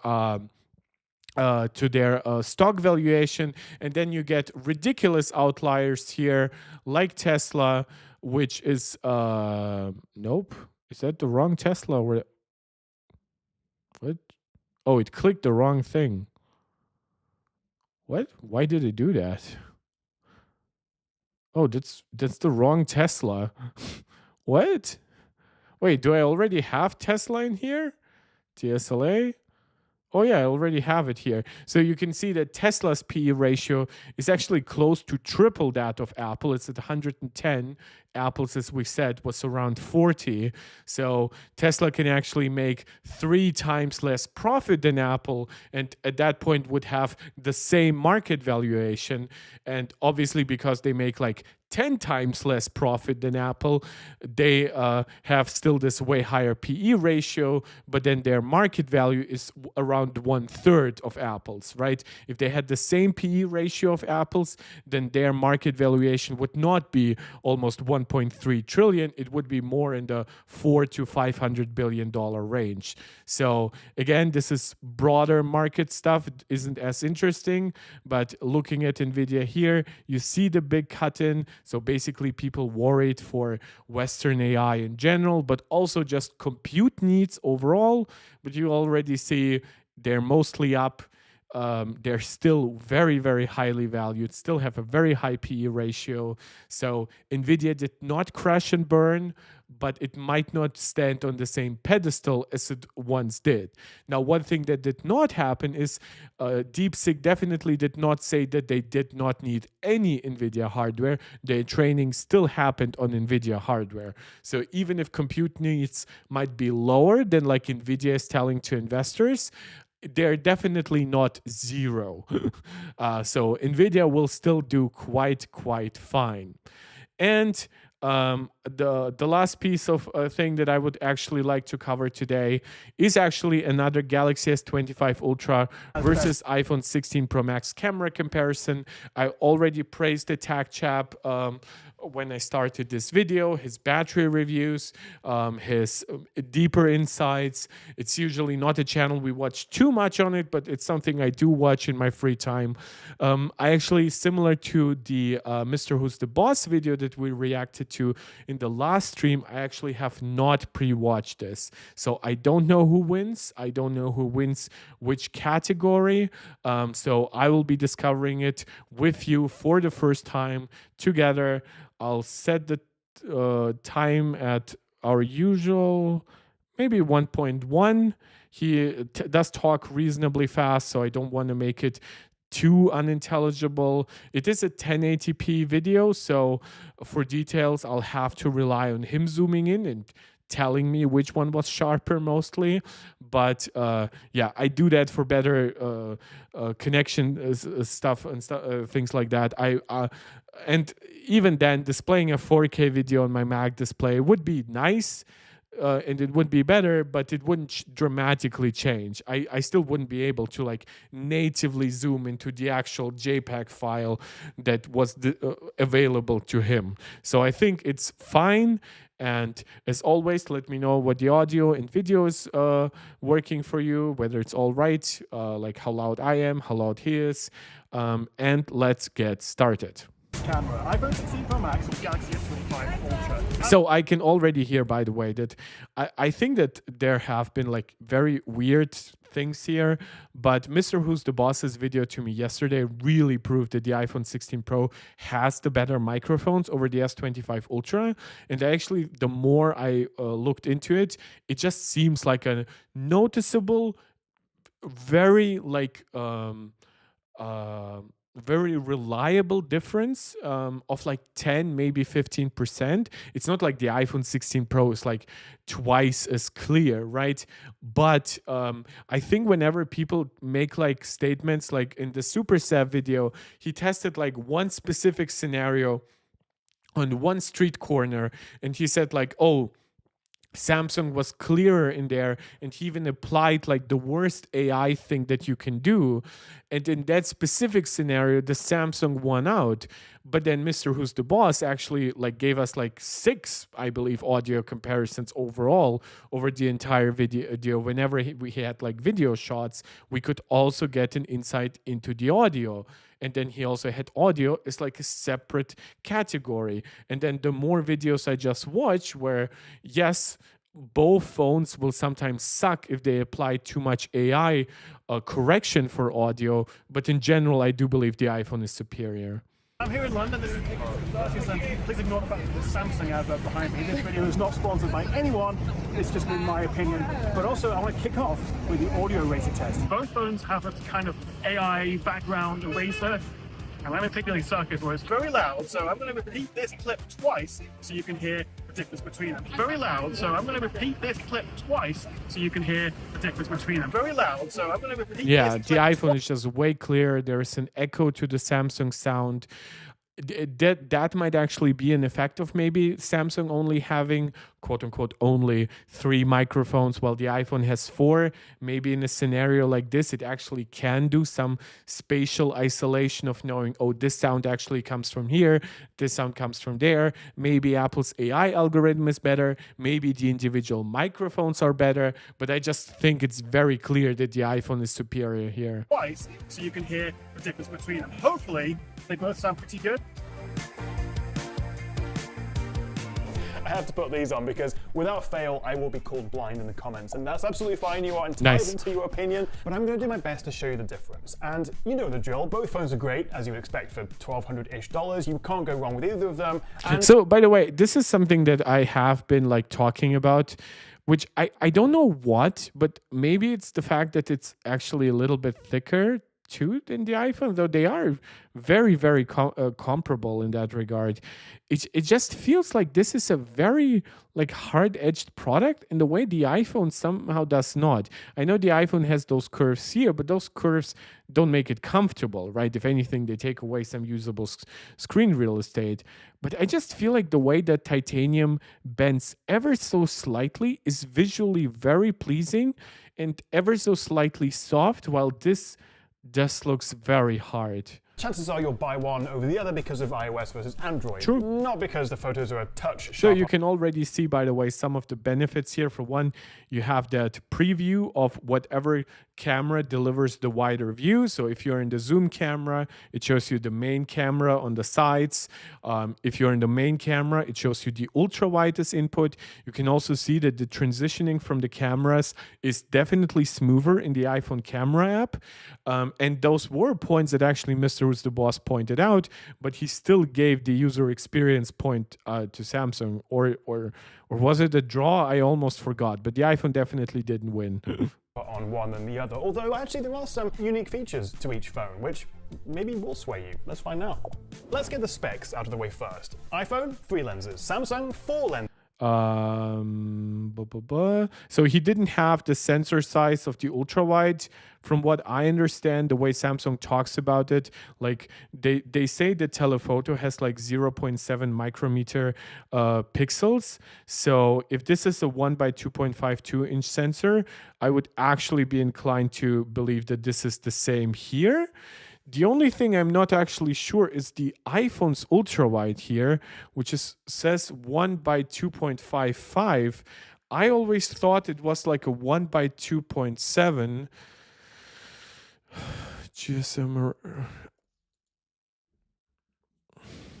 I mean, the iPhone does advertise very similar pixel size to what Samsung does, but then there is that ever so slight difference between like 48 megapixel and 50 megapixel. Plus, if you round just a little bit, you could end up with some stuff. But let me look at the iPhone 16 Pro Max here. Look at the cameras. So 1 by 2.8, 1 by 3.06. Yeah, so they do talk about 0.7 micrometers. So it's it's somewhere very similar to the Samsung. I would argue that the aperture difference, it probably makes a bigger overall impact, right? The f1.9 versus the f2.2. And then even if the iPhone is 1 by 255 or 1 by 27 and Samsung is bigger or slightly smaller or the exact same size, I just think the differences of the image processing, in this case also like the aperture, it just will matter more. So the ultra wide, I am disappointed that it's not being larger, but yeah, seemingly nobody really wants to make it that big. And then yeah, the iPhone's zoom sensor definitely is smaller, but it does have its advantages. It does zoom in further, 120 millimeters rather than 111. It does have a far brighter aperture at f2.8 versus f3.4, and it features sensor shift optical image stabilization, which is far superior to the OIS that Samsung uses for its 5X solution. So there is some back and forth on the telephoto. I believe that if Apple just upgrades this to 48 megapixels, hopefully with the same size as the ultra wide at the very least, preferably larger, I think they will easily win against the 16 Pro Max, against the S25 Ultra in zoom shots. And then hopefully Apple just makes the aperture a little brighter on the ultra wide. I doubt they will change the sensor the year after they just went to a 48 megapixels. So maybe next year they will have a much bigger ultra wide sensor too. And then of course the iPhone's main sensor was actually rumored to change to a 1 by 1.14 inch sensor, so to become slightly larger, but that did not happen on the 16 Pro Max. They did actually get a slightly newer sensor from Sony with more efficiency and faster readout speeds than the sensor on the 14 Pro Max and the 15 Pro Max, but it is still technically the same size. It is still technically combined with the same f1.8 aperture, and it does have Apple's second generation sensor shift OIS. So that one is superior to what you got on like the iPhone 13 Pro Max, for example, but it is pretty much in line what you get with the 15 Pro Max. iPhone 48 megapixel main, Samsung 200 megapixel main, and also both phones ultra-wide camera doubles as a macro. The main upgrade with this year's Samsung S25 Ultra is the new 50 megapixel ultra-wide camera. It's the only hardware difference. But we do also have their enhanced Pro Visual engine, which handles all the processing, and this year particularly it's improved skin tones, it's reduced noise in low light video. Actually, it does seem to be a marked improvement year on year. Zooming in and out is also smoother. We have that new AI audio eraser, very similar to what we have on the iPhone, and like the iPhone, we can now shoot in log, or Galaxy Log as they call it. Oh really? I actually did not know they called it Galaxy Log. That's funny. To which you can then throw on a LUT to get away from that Samsung look and make your videos look more distinctive, or with a single press in the Gallery app, you've got Samsung's correct color. You can also shoot in 10-bit HDR now, as well as in log if you want to. The Expert RAW mode has more options now, including this variable aperture, giving you more or less bokeh in a photo. We also have what is a yeah, so these portrait mode adjustments, they are not actually like variable aperture. They're software tricks. Actually, the iPhone's photography styles with these, I suppose you'd call them smart filters, you can play around with. They are not equivalent in any way, shape, or form to the functionality of photographic styles. Or after taking but a they shot. do give you something to play around with. That's basically what's new with the S25 Ultra. There's a couple of things I'll show you in a minute, but let's talk about the iPhone, which of course launched last September. The Pro and the Pro Max have identical camera setups. True. I'm using the Pro Max here. The main upgrade was also the ultra wide with this new 48 megapixel lens. Both Pro models also now use the same 5x telephoto. Previously, the smaller one used a 3x. We also have improved studio quality mics along with the new audio mix feature. We also got the revamped photography styles, which I actually use all the time to help you get away. Yeah, this is, by the way, I actually actually do believe that TechChap is very content creatory, right? The way he talks about his production pipeline from the editing apps he uses, I just trust him a lot more. He might not know absolutely everything, and I've already read in the comments that there's like one mistake in the video, but when Mr. Who's the Boss said that Samsung's filters are even less usable than photographic styles, implying that photographic styles is useless, I was like flabbergasted, because I've never heard like a pro content creator, pro photographer, pro videographer ever like refer that negatively to such deep control over the images you take, especially on products that did not give you that kind of versatility before. So the tech chap talking that saying that he basically uses photographic styles all the time, to me is very, very encouraging. From that typical iPhone look. Although for this comparison, unless I say otherwise, I've just gone for basic auto default modes and no filters or edits. I'm just showing you what's come straight out of the phone. They've also improved their processing with Smart HDR5, as they call it. Nope, Smart HDR5 is an improvement over Smart HDR4, but Smart HDR5 is also available on the 15 Pro Max. It basically relies on newer color sensors and stuff like that. So it is improved further on the 16 Pro thanks to having stuff like a faster sensor, a larger, bigger, higher resolution sensor, and the ultra wide. All those things, but it's not like a generational improvement. There's now an option to shoot spatial video for your Apple Vision Pro, which I'm sure. This is why whenever like Mr. Who's the Boss talks about gimmicks, I always am fascinated that somehow, despite the iPhone 15 Pro Max now being 1.5 years old, this is not being included, but okay. You have, and the iPhone can now record in 4K 120, which you can. True, I actually forgot that Samsung cannot do that. You can also do in the Pro video mode of the Samsung, but I feel like the implementation here is much. Yeah, like I know, you can like this. To me, Samsung's 4K 120 still feels a lot like their 8K modes. It's basically just something the sensor is technically capable of, because either its throughput is fast enough to technically handle 4K 120, or its resolution is technically high enough to handle 8K, but neither the focus is adjusted for it, nor the HDR pipeline. So yeah, the 4K 120 on the iPhone is definitely way better. Much better. It can shoot in Dolby Vision, it's stabilized, and you can easily slow it down to a half, quarter, or even eighth speed for some very sexy, high-quality slow motion. And of course we have the new Final Cut camera app. This isn't exclusive to the new phones. You can download it right now for free on older iPhones, but it gives you some more of the pro features that we can also get on the Samsung phone that previously we'd have to have a third-party app for. True, that's absolutely. This is why I was also laughing that Mr. Who's the Boss claiming that, oh, the post editing is so much bigger on Samsung. And I'm not going to argue that the AI feature suite on the Samsung devices is way, way bigger than on iPhone.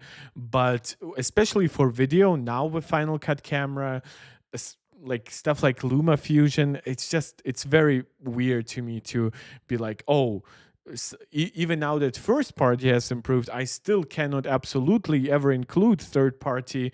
And even especially when we are talking about pro features, I just find it weird when somebody will be like, well, I have to pay more money for it. Well, guess what? The default price between iPhone and Samsung is actually 100% in the benefit of the iPhone. 256 gigabytes on the iPhone 16 Pro Max costs $11.99. On the S25 Ultra, it costs $12.99. So for those $100, let me include like Luma Fusion and Halide at the very least, and I still have like $70 left. Or on your iPhone. And of course we get this new camera control button, which acts as a physical shutter and a zoom slider, and I can't say I use it that much, but I don't know, some people may like it. I actually loved it when I used my cousins/sisters. I'll explain it if you ask me. It's not an incest thing, I promise. We grew up basically as siblings, and we always call each other brother and sister, but whenever other people ask me, like, yeah, she's technically my cousin. Jesus Christ, I'm so freaking stupid. My brain is working on half mode. Yeah, I took photos with her 16 Pro Max. Jesus, what's up with my brain? Wake up, Mark. And I loved camera control. I hated the case she was wearing, which actually was noticeably raised over the camera control. So I had to kind of like dig down to camera control. And I didn't want to take the case off. But yeah, definitely I liked camera control. So I've got my timeline in front of me here with about, I don't know, a couple hundred photos in it. And I just want to start with a blind test. That's going to have a couple of photos side by side. I may have switched around. I like this. I like this. It's not warm. It does have nice black tones and stuff like that. Whoever has this, it's nice. Which one is on which side of the screen for you? Or maybe I haven't. Anyway, this is more about you seeing which you prefer, which you think looks better, rather than immediately associating one with Samsung and one with the iPhone. Can you A, see much difference, and B, do you have a preference one way or the other, just from the couple of blind shots I'm showing you here? Let me put you out of your misery. On the left, S25 Ultra. I didn't switch. Yeah, I think he almost... I didn't want to pretend like I couldn't guess it. Like, for one, I could see the slightly warmer tones in this more neutral scenario. Usually, iPhones are more warm than Samsung images, like in like just regular light. But Samsung goes ham on warmness, for example, for night mode video. So that's a difference. Or night mode photography or nightography.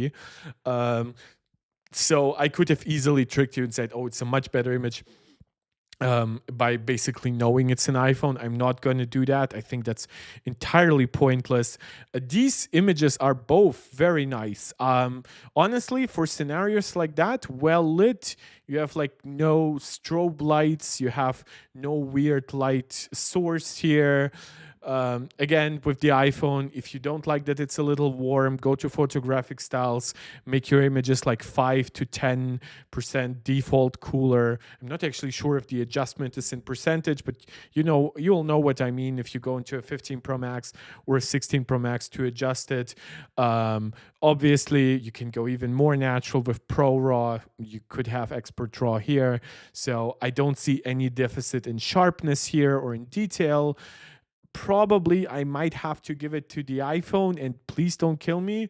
That would just come down to the default 24 megapixel capture. So if I really wanted to go down and edit some stuff, obviously just having more pixels by default at the same exposure time, very quick capture, small format, right? This is probably a difference. But again, I cannot actually zoom into these images myself. So unless he confirms that the iPhone is actually sharper, all I'm doing is guessing. Though I do see some stuff that makes the iPhone look sharper, but I'm not going to claim I know it.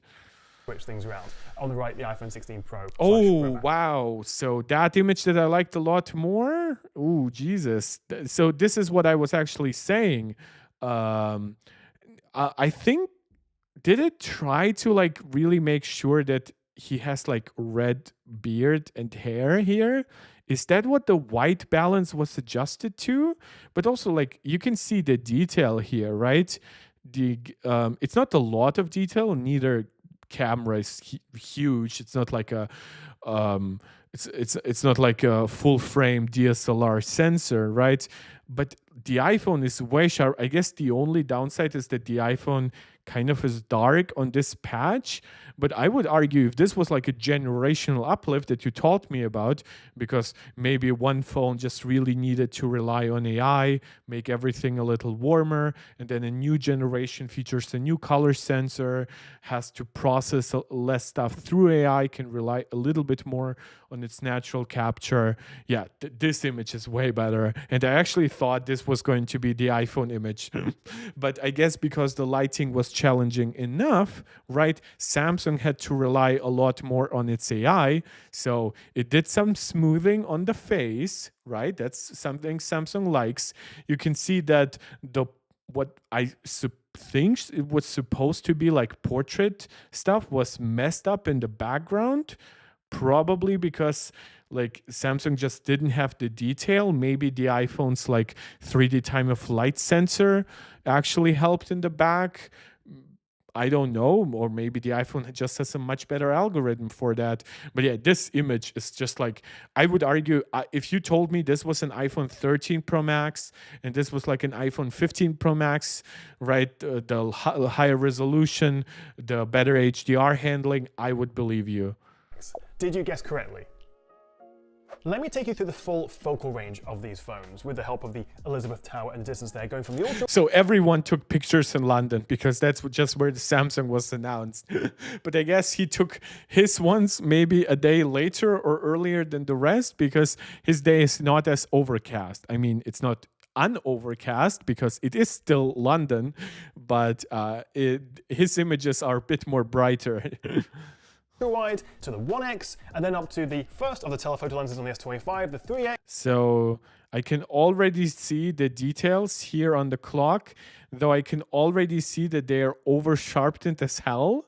But just from this perspective, I would give it to this because this one specific element looks sharper. Does the image on the iPhone look overall more pleasing to me personally? Yes. And I would have one specific explanation to that. I think the color, I think the sky is, it's not even cleaner. It looks less processed, I would argue. But I think these images are very, very comparable. And oh, this is actually the 3X. So this might actually be real detail at that point. Why does the Galaxy then not look that much better across the board? It's probably worse HDR handling. Oh, yeah, that would explain the sky, because if this uses the main sensor 3X, right, then that would explain why it has like, it's not actually more detail for the sky, but it just processes the sky better because it's having all that data from the large 48 megapixel sensor. I think in sharpness, then Samsung wins, but the overall image processing is slightly more pleasing. So I would still give the win to Samsung overall. Again, I'm not trying to make this 1 point for Samsung, 1 point for iPhone. I've watched a little bit of like the MaxTech video where they did their blind comparisons. Didn't like it too much, to be honest. Some of it was also a little bit like leading on, like sometimes it was very clear which one was going to be which. So yeah, it's interesting because I almost expected Samsung to be noticeably sharper at 3X, but I guess the fact that this is just like a 1 by 1.28 inch sensor, while this 3X is a 1 by 3.52, but then at least this one is natively capturing 3X, while this is like a 3X zoom, which is 1/9 of 48 megapixels, right? So yeah, it's interesting here. Before then hitting the 5X, which is the iPhone's telephoto camera. And oh wow, that sharpness difference is actually way smaller than I expected. The iPhone looks sharper? Am I wrong here? Guys, I'll need your opinion. Am I crazy here? Does the iPhone not look sharper? Oh, it's also, oh, it is, but it's not because it's sharper. It's because it's actually capturing closer to the object. It's a 120 millimeter, millimeter, not milliliter, versus 111. So it's just, even though it's a smaller sensor, it does have a brighter aperture, but it focuses just on a smaller object, basically, or on a smaller frame. That's interesting. And the Samsung's second telephoto, and then punching into 10 times. I still find the iPhone image more pleasing. You will hate me for this. Yeah, it's obviously softer down here, but man, I do prefer the iPhone image. I don't know why. I guess it's warmer, which I actually not sure what the more correct color science for this building is. But then again, if it's not accurate, you can easily correct it with photographic styles. Zoom up to 30 times, and just because. Do we see any AI nonsense at 30x? Oh, you should have shown the text, because I'm not but it does look good on the Samsung here. I'm not gonna lie. I would argue both images are really good though.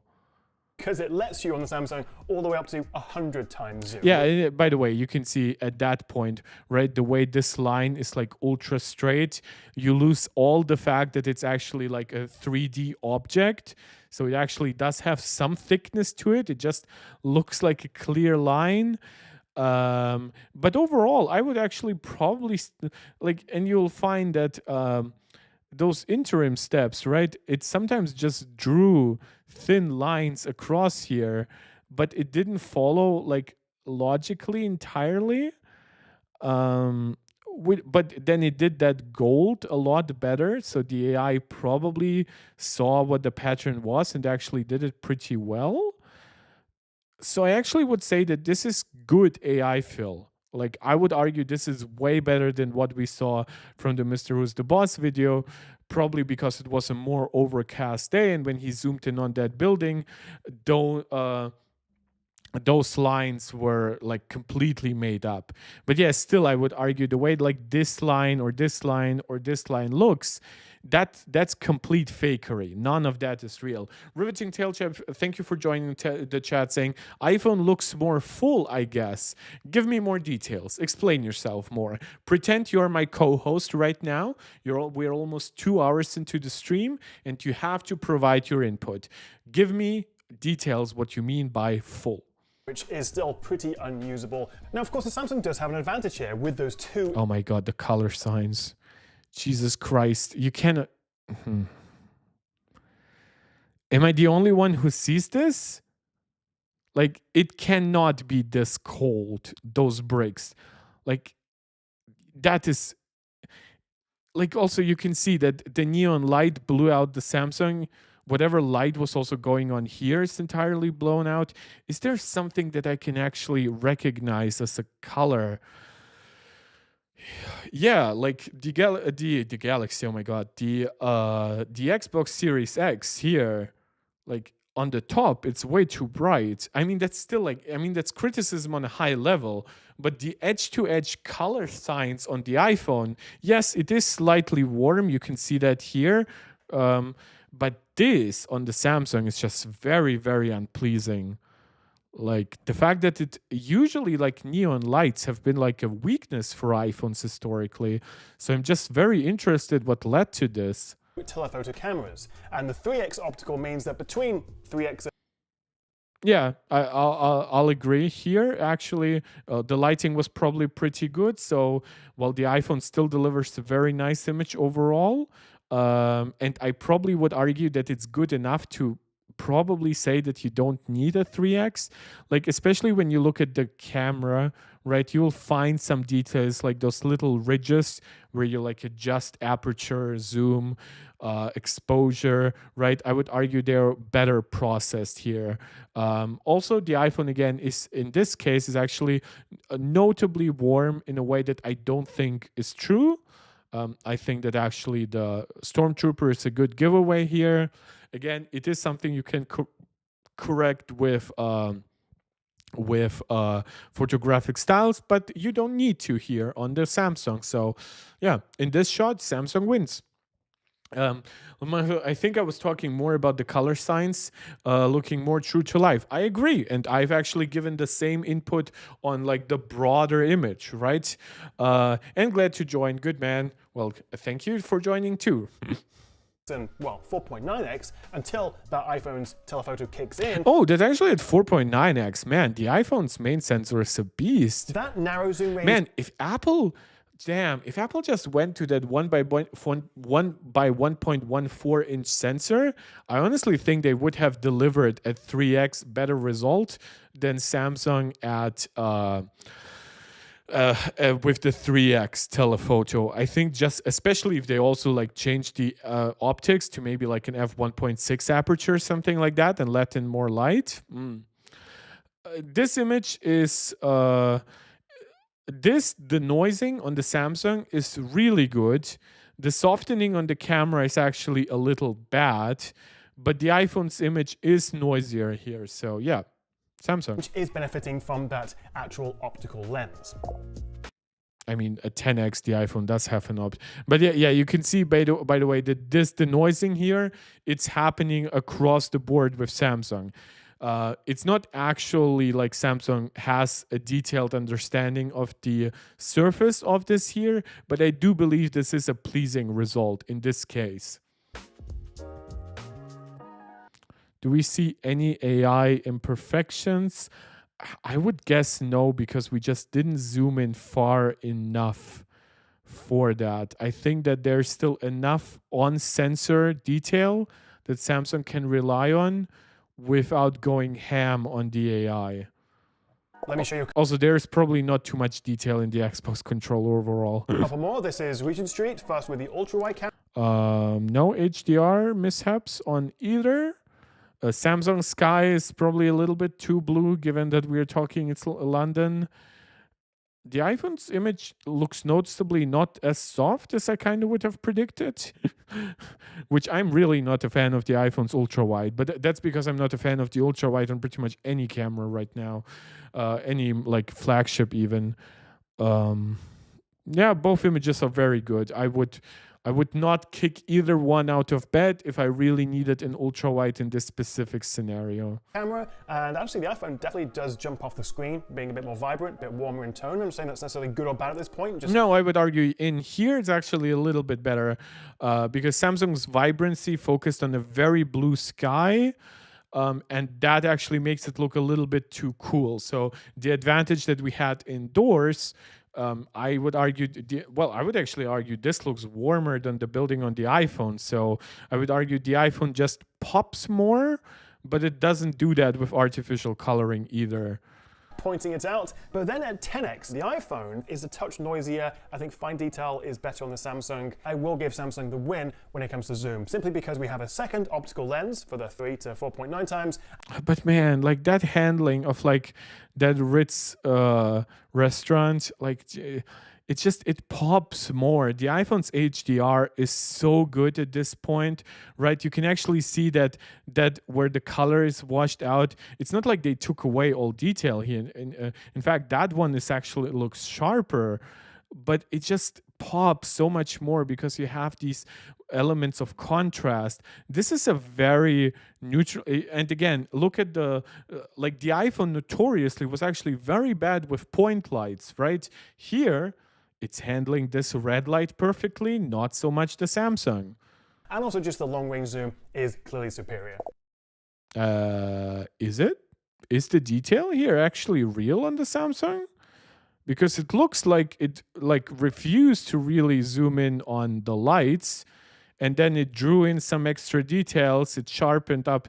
Now the iPhone is noisy, but I'm not going to say you can run a denoiser stuff. Obviously, that's a little bit of cheating, but Samsung does run the denoiser themselves. This is why you have stuff like the actual sign here messed up, because it's not as easy to denoise. In fact, when you look at between the images, what do you between the letters, what do you see? You see noise. The same noise that the iPhone has here, which Samsung basically cleared up by washing it out, because it wasn't possible here, because the light sources are more difficult to focus and expose for, it kept the noise in here. And then here, it just didn't know what to put there. I need Apple to give us a better 5x telephoto. It's just not good enough in low light. It's too noisy. I mean, it's objectively better in low light, but neither scenario was low light. In worst, both were medium light. But yeah, we are getting a larger 48 megapixel telephoto this year. 5x, yeah, the Samsung image is better here. One thing I've always loved about iPhones is how smooth the transition is when you switch between lenses, zooming in and out. Android phones historically just haven't been able to keep up. But year after year, Samsung's have got better, and the S25 is a marked improvement even over last year. It's comparable to the iPhone now, and you can zoom in further, and at those long-range zooms, the video is more stable. And hopefully, without making you feel sick, here is a little side-by-side comparison. Show me how Samsung actually makes the video more stable, because I don't believe you. Of the two zooming in and out. I don't see that stability increase, brother. And new for the S25 is this zoom toggle, which gives you a slider for zooming in and out, which is much smoother than pinching in or out with your finger on the screen or using one of the preset focal lengths. And while you can still see the transition going between different lenses, you're always going to really. This new way of controlling the zoom actually makes it much smoother. So in terms of photography, we could be here all day pixel peeping and comparing the slightest differences between them, and arguably this comparison is Yeah, it's hard to say because even like a microsecond difference of the shutter, like I could argue the bird is way better on the iPhone, but it's unfair. I've tried capturing birds like that. Sometimes the image is pin sharp, sometimes it's really bad. We could actually argue whether when the shutter went off on each devices based on how far the cyclist got, which is fun. Because the difference in where the bird is could just be like relative to the lamp, could be explained by like right. If you have like those devices where you have two smartphones attached, one will have a slightly different angle than the other. Yeah, like I mean, the iPhone shot is ever so slightly better, but neither is bad enough for me to care. more academic than ever as more and more people do use these new photography style filters. I know I do. Why don't you call it photographic styles? The iPhone. But I have also noticed some patterns. Let's talk about color, because consistently the iPhone leans towards a warmer tone, True. the Samsung cooler. That depends on low light or not low light. Oh, is that the same street that Mr. Who's the Boss was on? Unfortunately, neither are particularly consistent. For example, they are consistent. You just don't see the pattern. I'm Neo right now. I see the pattern in the matrix, and people don't understand that one pattern. It's kind of like between the difference between modernism in philosophy and postmodernism, right? Where modernists believe that their one lens of analysis, like for example, dialectical materialism by Karl Marx, could explain basically everything historically, right? Now, granted, dialectical materialism is usually much more detailed than the way it's usually presented, so it does include some elements of Hegelian dialectics and stuff like that too, just it improved on it if you are a Marxist. But then postmodernists believe that no singular mode of analysis could ever explain the entire world, or at least major events in history. So I think that whenever you're saying neither phone is consistent, you're kind of being like, oh my God, your modernist analysis is falling apart, right? But actually, if you look at it from a postmodernism, and you understand that the iPhone has consistency, but for different situations, you should apply a different pattern. For the iPhone, it's an algorithm, then you will actually see that. And the pattern that is happening, and I apologize for boring the shit out of you, is that the iPhone uses warmer color tones in bright and medium bright scenarios. But then when it comes to night mode, yes, sometimes it will err on the warm side too. But relative to Samsung, its reliance on making everything a little warm actually reduces relative to Samsung.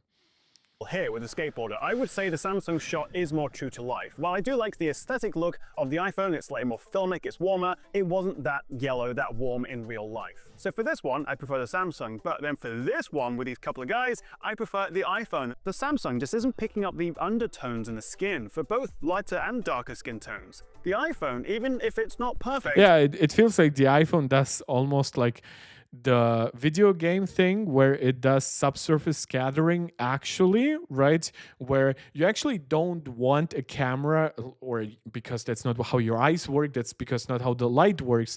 You don't want your video game characters to ever look like you can see every pore and every detail. That's because when light hits our skin, it actually goes a little bit below. For one, on the most outer layer, we have a little bit of oil, right? Fat, basically. But then it hits our epidermis, but the epidermis is actually very thin. So it hits the dermis, which consists of a lot of levels, like the stratum basale and whatever else. I'm not going to go into my dermatologist background right now. But whenever it hits the dermis, it actually then also hits the blood supply below it. It's microscopic vessels basically supplying your entire skin, and then that lights get reflected, and with that reflection you get a slightly rosy cheek look. Even if you are a black or a brown individual by color, by skin tone, you still of course get that impact, though the amount of light your skin reflects is a little bit different, of course, because different colors reflect light differently. That's completely unnecessary discussion. But yeah, the iPhone actually makes it feel like he has blood under his skin, right? While this one does not. And this one looks like it's just black being grayed out almost, like it looks almost unhealthy, his skin tone, while here it has that warmish look that is actually like melanin, right? Like it's not like melanin makes you pitch black. That's just not how it works. Just gives more dimension to faces and skin. Yeah, like this one is entirely like, if this was like a Samsung shot, honestly, this could almost make you change my mind, not on who wins, but I would be like, oh my God, does Samsung deserve maybe more praise overall? But no, the actual person is the clear center of the image. That image pops more, it's more vibrant, and it's not just the color, it's the clear focus, it's the fact that the street has like a noticeably different well, focal wise, right? It's clearly this is the focus, and while the rest is not entirely bokeh depth of field, you can still see something in the background. It's just the person pops, and I think that was the intention here. And that's partially because I think that the actual focus was kind of on these objects rather than even the person, and certainly not the background. But then again, some people do prefer a slightly more mattified, flatter, almost airbrushed look, which the Samsung... I mean, but the problem is that these airbrushing that it does on the face, right? I'm all for slight beauty tricks. I think we all deserve to feel pretty in our images, but I don't think the iPhone makes you ugly for actually showing off that you have beard stubble going on, right? Samsung almost painted out half his beard stubble, and kind of almost looks unhealthy. Like his beard stubble is already not very uniform, but on the Samsung, it just looks completely fragmented. leans towards. And also, I love the fact that you can turn any regular photo into a portrait. So this is one of the mistakes in the video. You can do that too on the Samsung. In fact, Samsung will actually do that, I don't know, with AI or an algorithm. The iPhone still needs that data from capturing the image thanks to its like 3D time of flight sensor on the back, or just a dual pixel autofocus from sensing the difference between pixels, where each pixel, what each individual pixel sees. And what's interesting here is because we're talking about faces, either system will actually be pretty good at it. Usually, Samsung can apply its algorithm more consistently to objects, but the results will be worse than when the iPhone has actual data from its 3D stuff for an object, right? So sometimes you can like record an object with an iPhone, but it will not give you the option to turn it into a portrait mode photo. Samsung will give you that freedom, but it will give you likely poor results. But if the iPhone actually allows you to turn an object into a portrait, then it usually means, oh, it actually has the data, it's actually confident in that, and then it will have better results than Samsung. And back, because it captures all that depth information even when you're just taking a regular photo. And while you can adjust the intensity of the bokeh on a Samsung portrait shot, you can't turn a regular photo that wasn't captured in portrait mode into a portrait. I've also found when just shooting with the regular main wide lens at 1x, the iPhone can be a little bit more detailed. So that's 24 megapixels by default, but I would argue it's the very even edge-to-edge focus. Not that it can focus on everything everywhere all at once, but I just find the way the iPhone exposes, and I think that's partially why Apple refuses to go completely ham on AI, because I think Apple trusts their current algorithms to capture data, and they don't want to mix in that data with potentially bad AI guessing.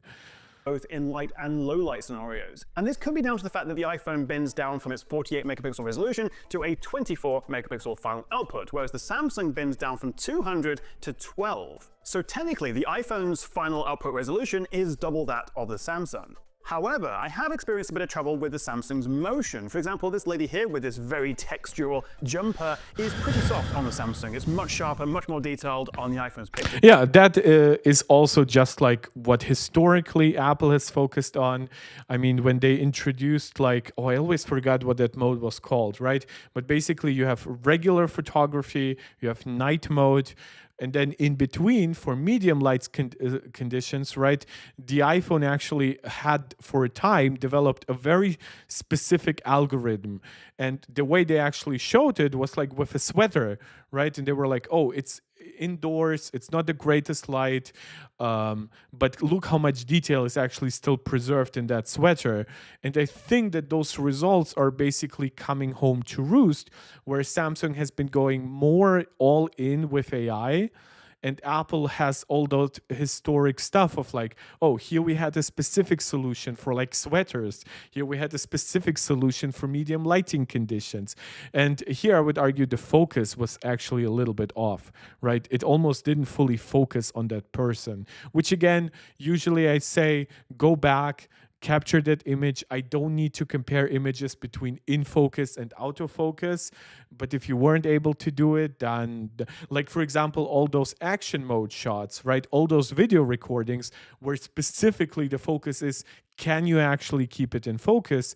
The fact that the iPhone did and Samsung didn't, despite all the advantages for the ultra wide that we listed, that was actually quite impressive in both Super Steph's and Mr. Who's the Boss's comparison. But this could be motion related because the next image, I'm actually jumping back to preferring the Samsung. The iPhone does look Why is her crotch dirty? I'll shut up. here. And this is interesting because if I show you some other photos in motion, I took these out. The iPhone is better at capturing motion. Yes, the iPhone's new sensor, even though it's not large or anything, part of why Apple doesn't want an extremely large sensor is because it would actually be slower at reading out the entire sensor. And while that would have some other benefits, like just working with more light, the actual read-through of the latest Sony sensor that Samsung deploys is better than now the twice rehashed 200 megapixel Samsung sensor that Samsung uses. Of a moving taxi with the subjects also in motion, and the iPhone did a much better job at keeping those subjects sharp and in focus. They were pretty much all blurry on the Samsung. So when it comes to photography, the Samsung is the zoom king, but I mean, yeah, but like the HDR here on the Samsung is actually really good. But then you really wanted to actually focus on this guy, and now you can actually see that guy pretty well on the iPhone, while here all the detail on like his vest is lost. So are you like, which one was actually your priority? I would argue it's probably the police person, but if it wasn't, then the Samsung wins.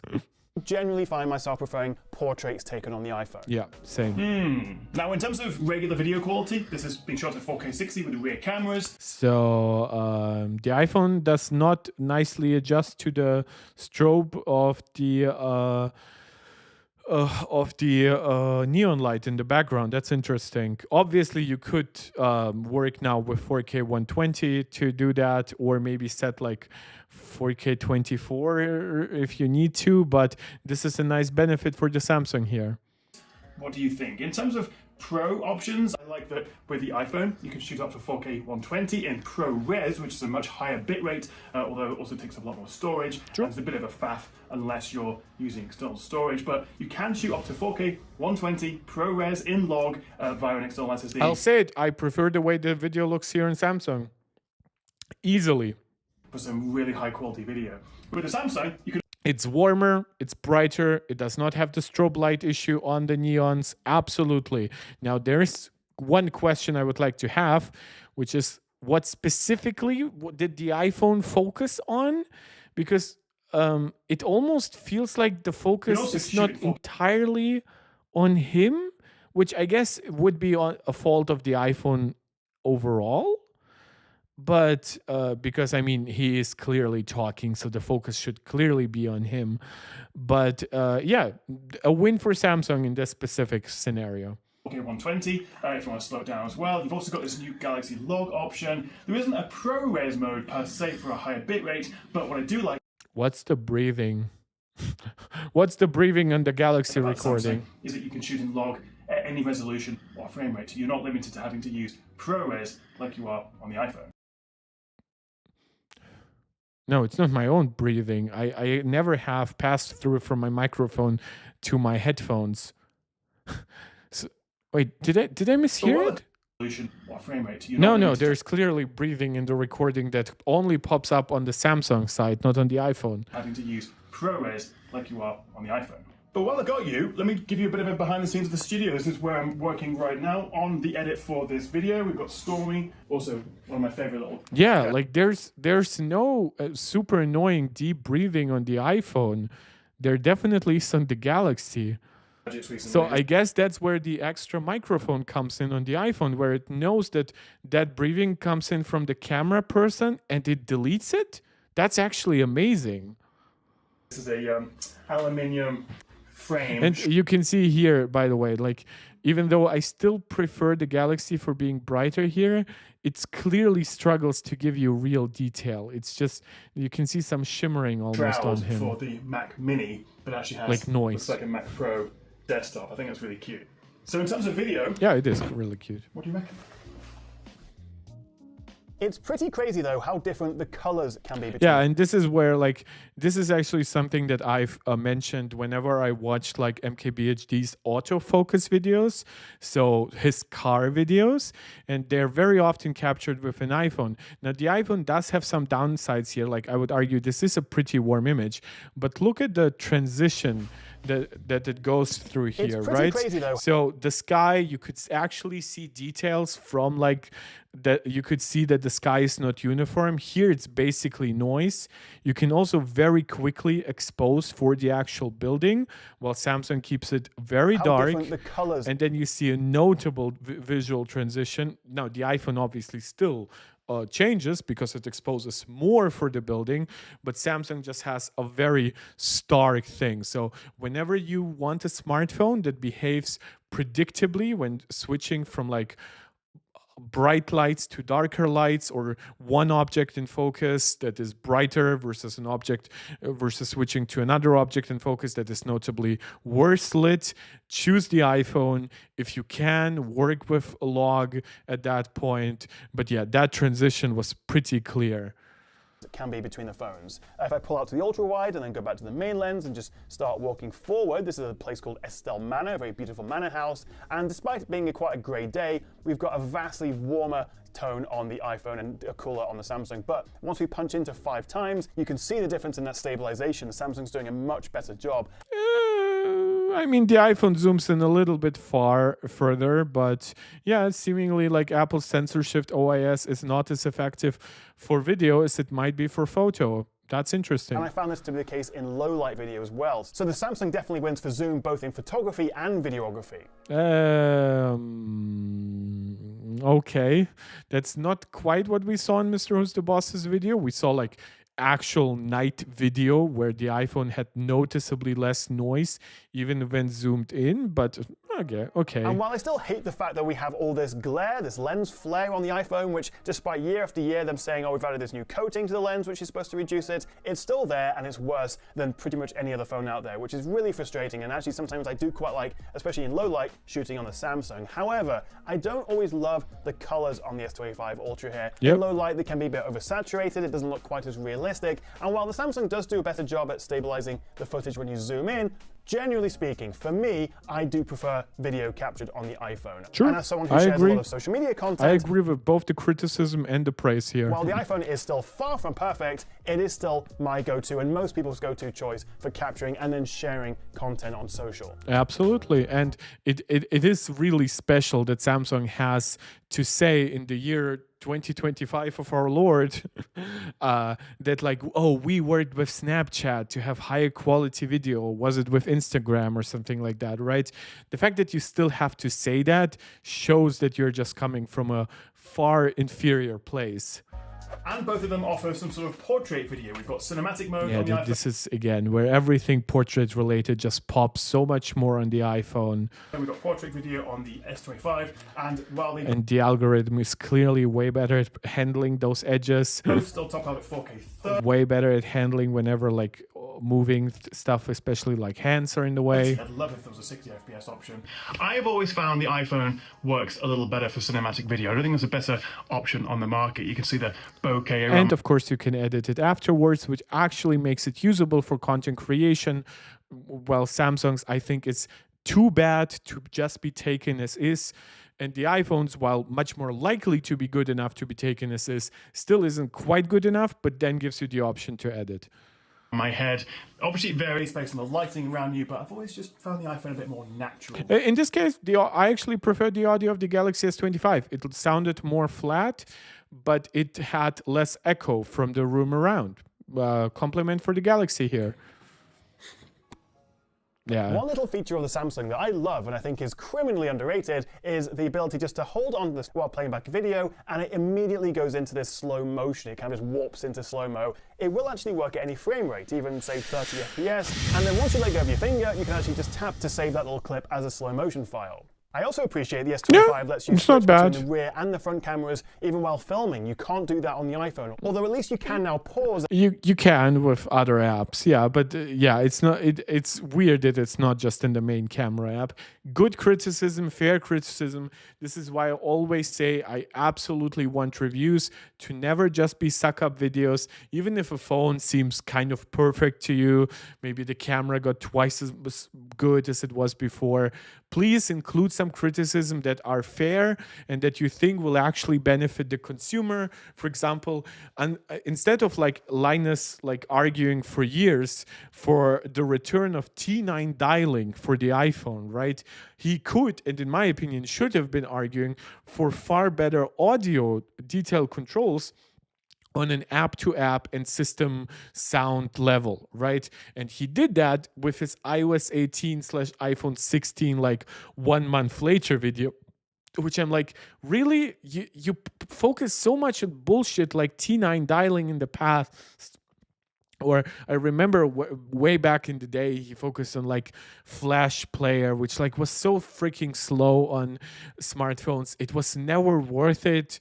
So yeah, I just feel like people who actually have a good insight into technology should be criticizing these companies and should be doing it a lot. But it should not be like, oh my God, there's one feature I want because it's a feature I've been used to on my Nokia 3310 or whatever, right? That's bullshit.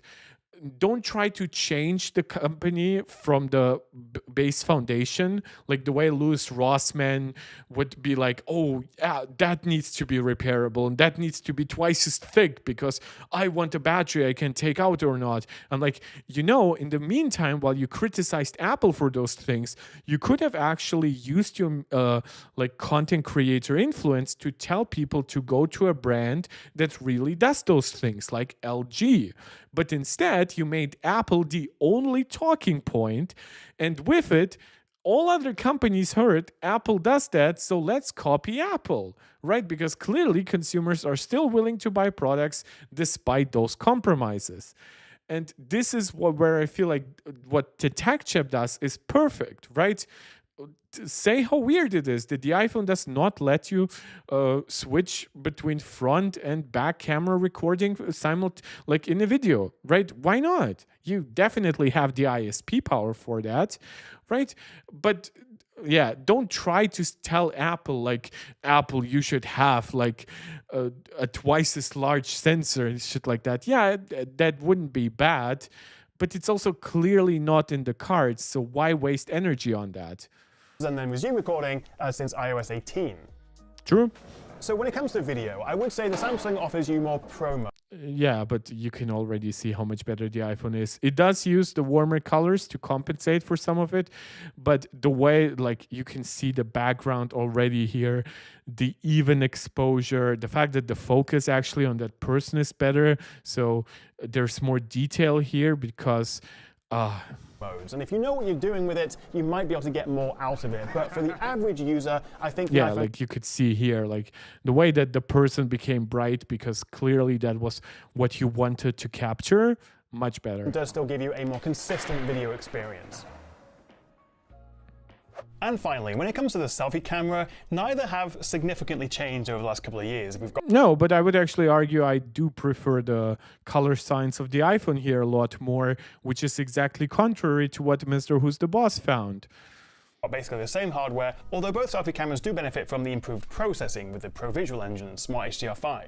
And both do a decent job, although I do quite like the iPhone has a slightly wider field of view. True. Although I'm not quite sure what happened with this low-light selfie. Yeah, but then we've also seen examples where Samsung messed up a shot in the bar in like Mr. Who's the Boss's video. This is sometimes a very specific color can trip up the entire HDR pipeline for either one. It might be purple for iPhone or yellow for Samsung or whatever. You can never fully compensate for all those things unless you have like a truly gigantic sensor that captures always so much light that it just compensates for any problems. In fact, both are pretty atrocious when shooting video at night. Yeah. But how about some selfie video in low light? Recording both of these with the front camera, obviously, at 4K 30. I mean, you're holding the iPhone a little bit far off. I know it's ultra, I know it's more wide, but you're not giving it quite the same stretch. And just looking at the two screens, I can see the iPhone definitely has a wider field of view. But it struggles with the focus here, which is actually, again, contrary to what Mr. Who's the Boss found, who said that the presence of optical image stabilization on the iPhone's selfie gave it far better selfie videos, while he gave selfie photos to the Galaxy. So you can see how testing in just slightly different scenarios can even turn entire like conclusions up on their head. So you probably see a lot of vibration in the footage. This is pretty low light. People are looking at me thinking, why is that guy talking to himself with two phones? No, I think people understand. Here, the Samsung clearly wins. I think the fact that it actually manages to keep his face in focus is what matters, and it does it better. They knew it was a camera comparison. Both phones offer a range of photo editing tools, which you can access with the gallery, but I think Samsung deserves a point here for offering a greater range of options, and also they just work better, particularly the AI eraser. I don't really think the iPhone's cleanup tool does a particularly good job. Yeah, I think that Apple needs to definitely step up their game on cleanup with whatever new LLMs they launch with iOS 18.4. Though iOS 18.3 has some improvements to their AI models already, I would actually be interested to see if there's any like big cleanup differences between iOS 18.2 and 18.3, and I would like to know if Samsung potentially often relies on the cloud version of the Magic Eraser, while iPhone basically almost always relies on device processing. I think if there's one takeaway from this video, is that both phones have a lot of room for improvement. And to be honest, rivals from Vivo and Oppo and Honor and OnePlus in many ways now offer better cameras. But that's a conversation. Yeah, but I mean, this image is just very clearly one winner here. For another video. Anyway, which one do you think won this test? Let me know in the comments below. If you enjoyed the video, Oh, he doesn't give a conclusion. Then I'll give you a conclusion. The iPhone won, but I would actually argue that most of the comparison Mr. Who's the Boss's video were actually, in my opinion, more favorable to the iPhone than here. And I actually think that those were very nicely chosen things where Samsung sometimes won. I mean, he has his video studio. I want to see how the cameras perform in there, right? If you were to use only one camera in there, one smartphone for it, why like why should he adjust to the iPhone being potentially worse in there, right? If he was actually a vlogger, now I would probably not recommend he do it on a smartphone, especially not the front-facing camera. But if he did, then that low-light selfie video definitely focused better on him on the Galaxy. Now across the board, the iPhone often had better HDR handling. I would argue nicer colors. In portrait modes, you had far more natural bokeh depth of field fall off for the background. Just in general, I also found that some of the over sharpening on Samsung is generally less pleasing to me, even than a softer image on the iPhone. That being said, of course, you can choose a device like the Vivo 200 Pro with a 1 by 1.4 inch zoom sensor. But then again, I have voiced my criticisms towards companies like Oppo, Vivo, and Xiaomi, and why I would not consider them even on the same level as Samsung, as being basically independent companies that do shit irrespective of what Apple does. And Samsung is already far from innocent on that level. But I cannot cut off the entire competition to iPhone. At some point I might just get so angry and not cover Samsung, but for now, in smartphones, I do still believe that they're distinctly enough from iPhone. But for example, when Project Moohan comes out officially, and people will ask me, should I buy it over Apple Vision Pro? It's 5 or 7 times cheaper. I'll be like, no. Look, they copied everything. Wait for a product that does not do that. Don't give your money to somebody who does that. Don't reward that shit. Write on their website, write on their YouTube channel, write on their Twitter account or whatever. I'm not buying it specifically because it's a cheap knockoff in that regard. Android XR might be nice. Some ideas there might be nice, but I'm just not going to support that specific, like, industry choice to copy a competitor. That being said, the iPhone 16 Pro won another camera comparison, in my opinion. That being said, if in Mr. Who's the Boss's video, if I said that, and Super Seth, if the iPhone won by like 60 to 40 for me, which actually kind of lines up with what Mr. Who's the Boss did, because the iPhone won 6 to 5 points with him, but then he had points that were entirely unrelated to the actual camera. But here I would actually argue it's probably more like 55-45 or maybe like 57-43 or something like that. So he actually had some very good showings for where I believe the Samsung actually shines, and I do believe that it's worth covering. I do not want Apple to rest on their laurels. Now, I do believe there are reasons why Apple does not go ham on something like the size of the ultra wide or the telephoto or the selfie. Some of it is price, some of like cost. So some of it is the lack of competition. Like, even if you include like the Vivo or the Oppo or the latest Xiaomi devices, you'll find beyond their Ultra devices, the end of last year is actually the first time that they went super aggressive with certain choices. Usually it's more their Ultra products, and then their Ultra products are usually compromised in other ways, right? They will have worse battery life than their Pro devices because they have much larger sensors, camera sensors, but in the same size bodies. They will have worse speakers, worse microphones, because again, same smartphone size, but more space being taken up by the cameras, right? So Apple has size constraints, price constraints, but also they weren't pushed as far by the competition even prior to like last October or November. So I wish Samsung was one of those people pushing them, and I think there is some stuff where they are, like camera app smoothness, even though the iPhone is still superior.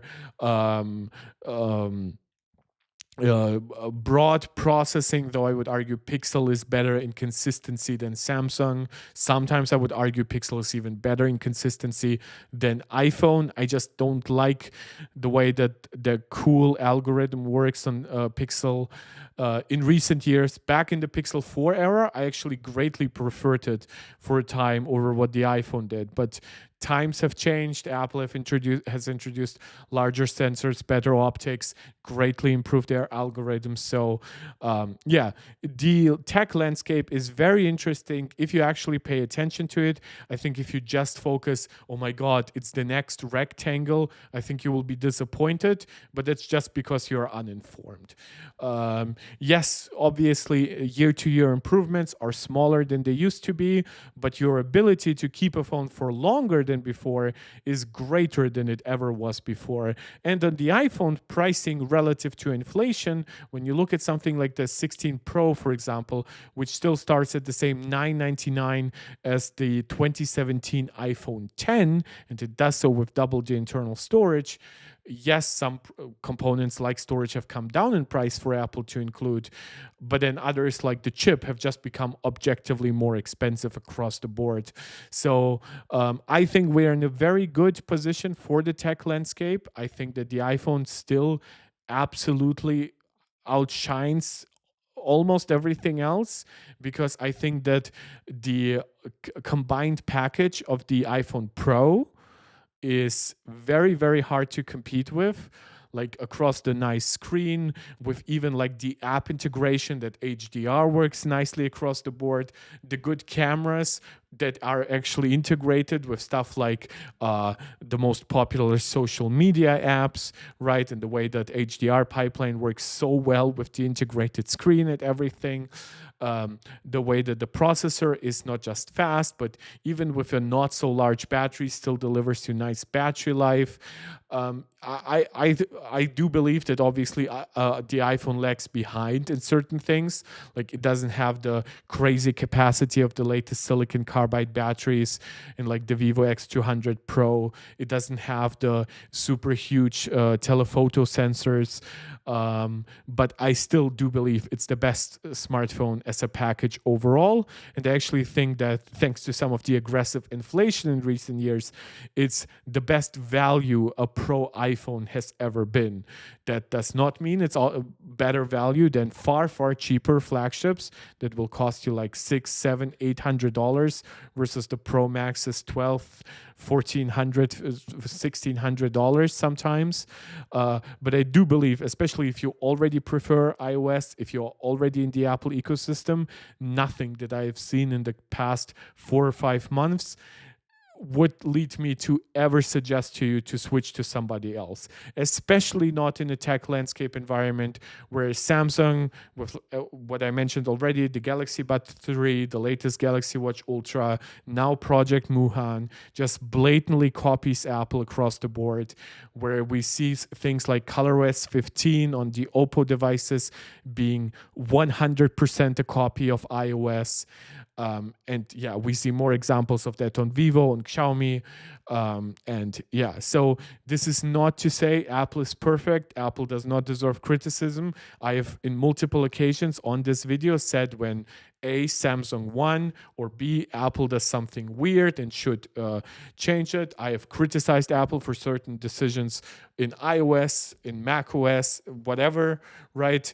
But I do believe that Apple is still on a different level, especially if you look at the broader ecosystem. I can bring that up in maybe a video where I have more time and more energy left than I have right now, because yes, I am wrapping this up. We've been streaming for now over 2.5 hours. I believe this makes this video actually longer than the last stream. Thank you so much for joining. Thank you so much for watching, liking, subscribing, sharing, of course, commenting. You guys see I love interacting with a lively live chat. For the future, whenever you catch me live, consider leaving a super chat or a super sticker. Consider becoming a channel member right here on YouTube or a supporter over on Patreon. And yeah, just always let me know what you would like to see me cover next. Help us grow the community. I'll see you guys next time, probably with some in-depth looks of full-on reviews of the S25 Ultra. So battery comparisons, speaker comparisons, right? We'll go beyond the camera, but I'm open to new suggestions. And you can see, as we did today, my schedule is a little bit irregular. So just hit the notification bell to know when I'm going live next. I'll see you guys next time. Thank you so much for your continued support. This is Mark Tech, tuning out.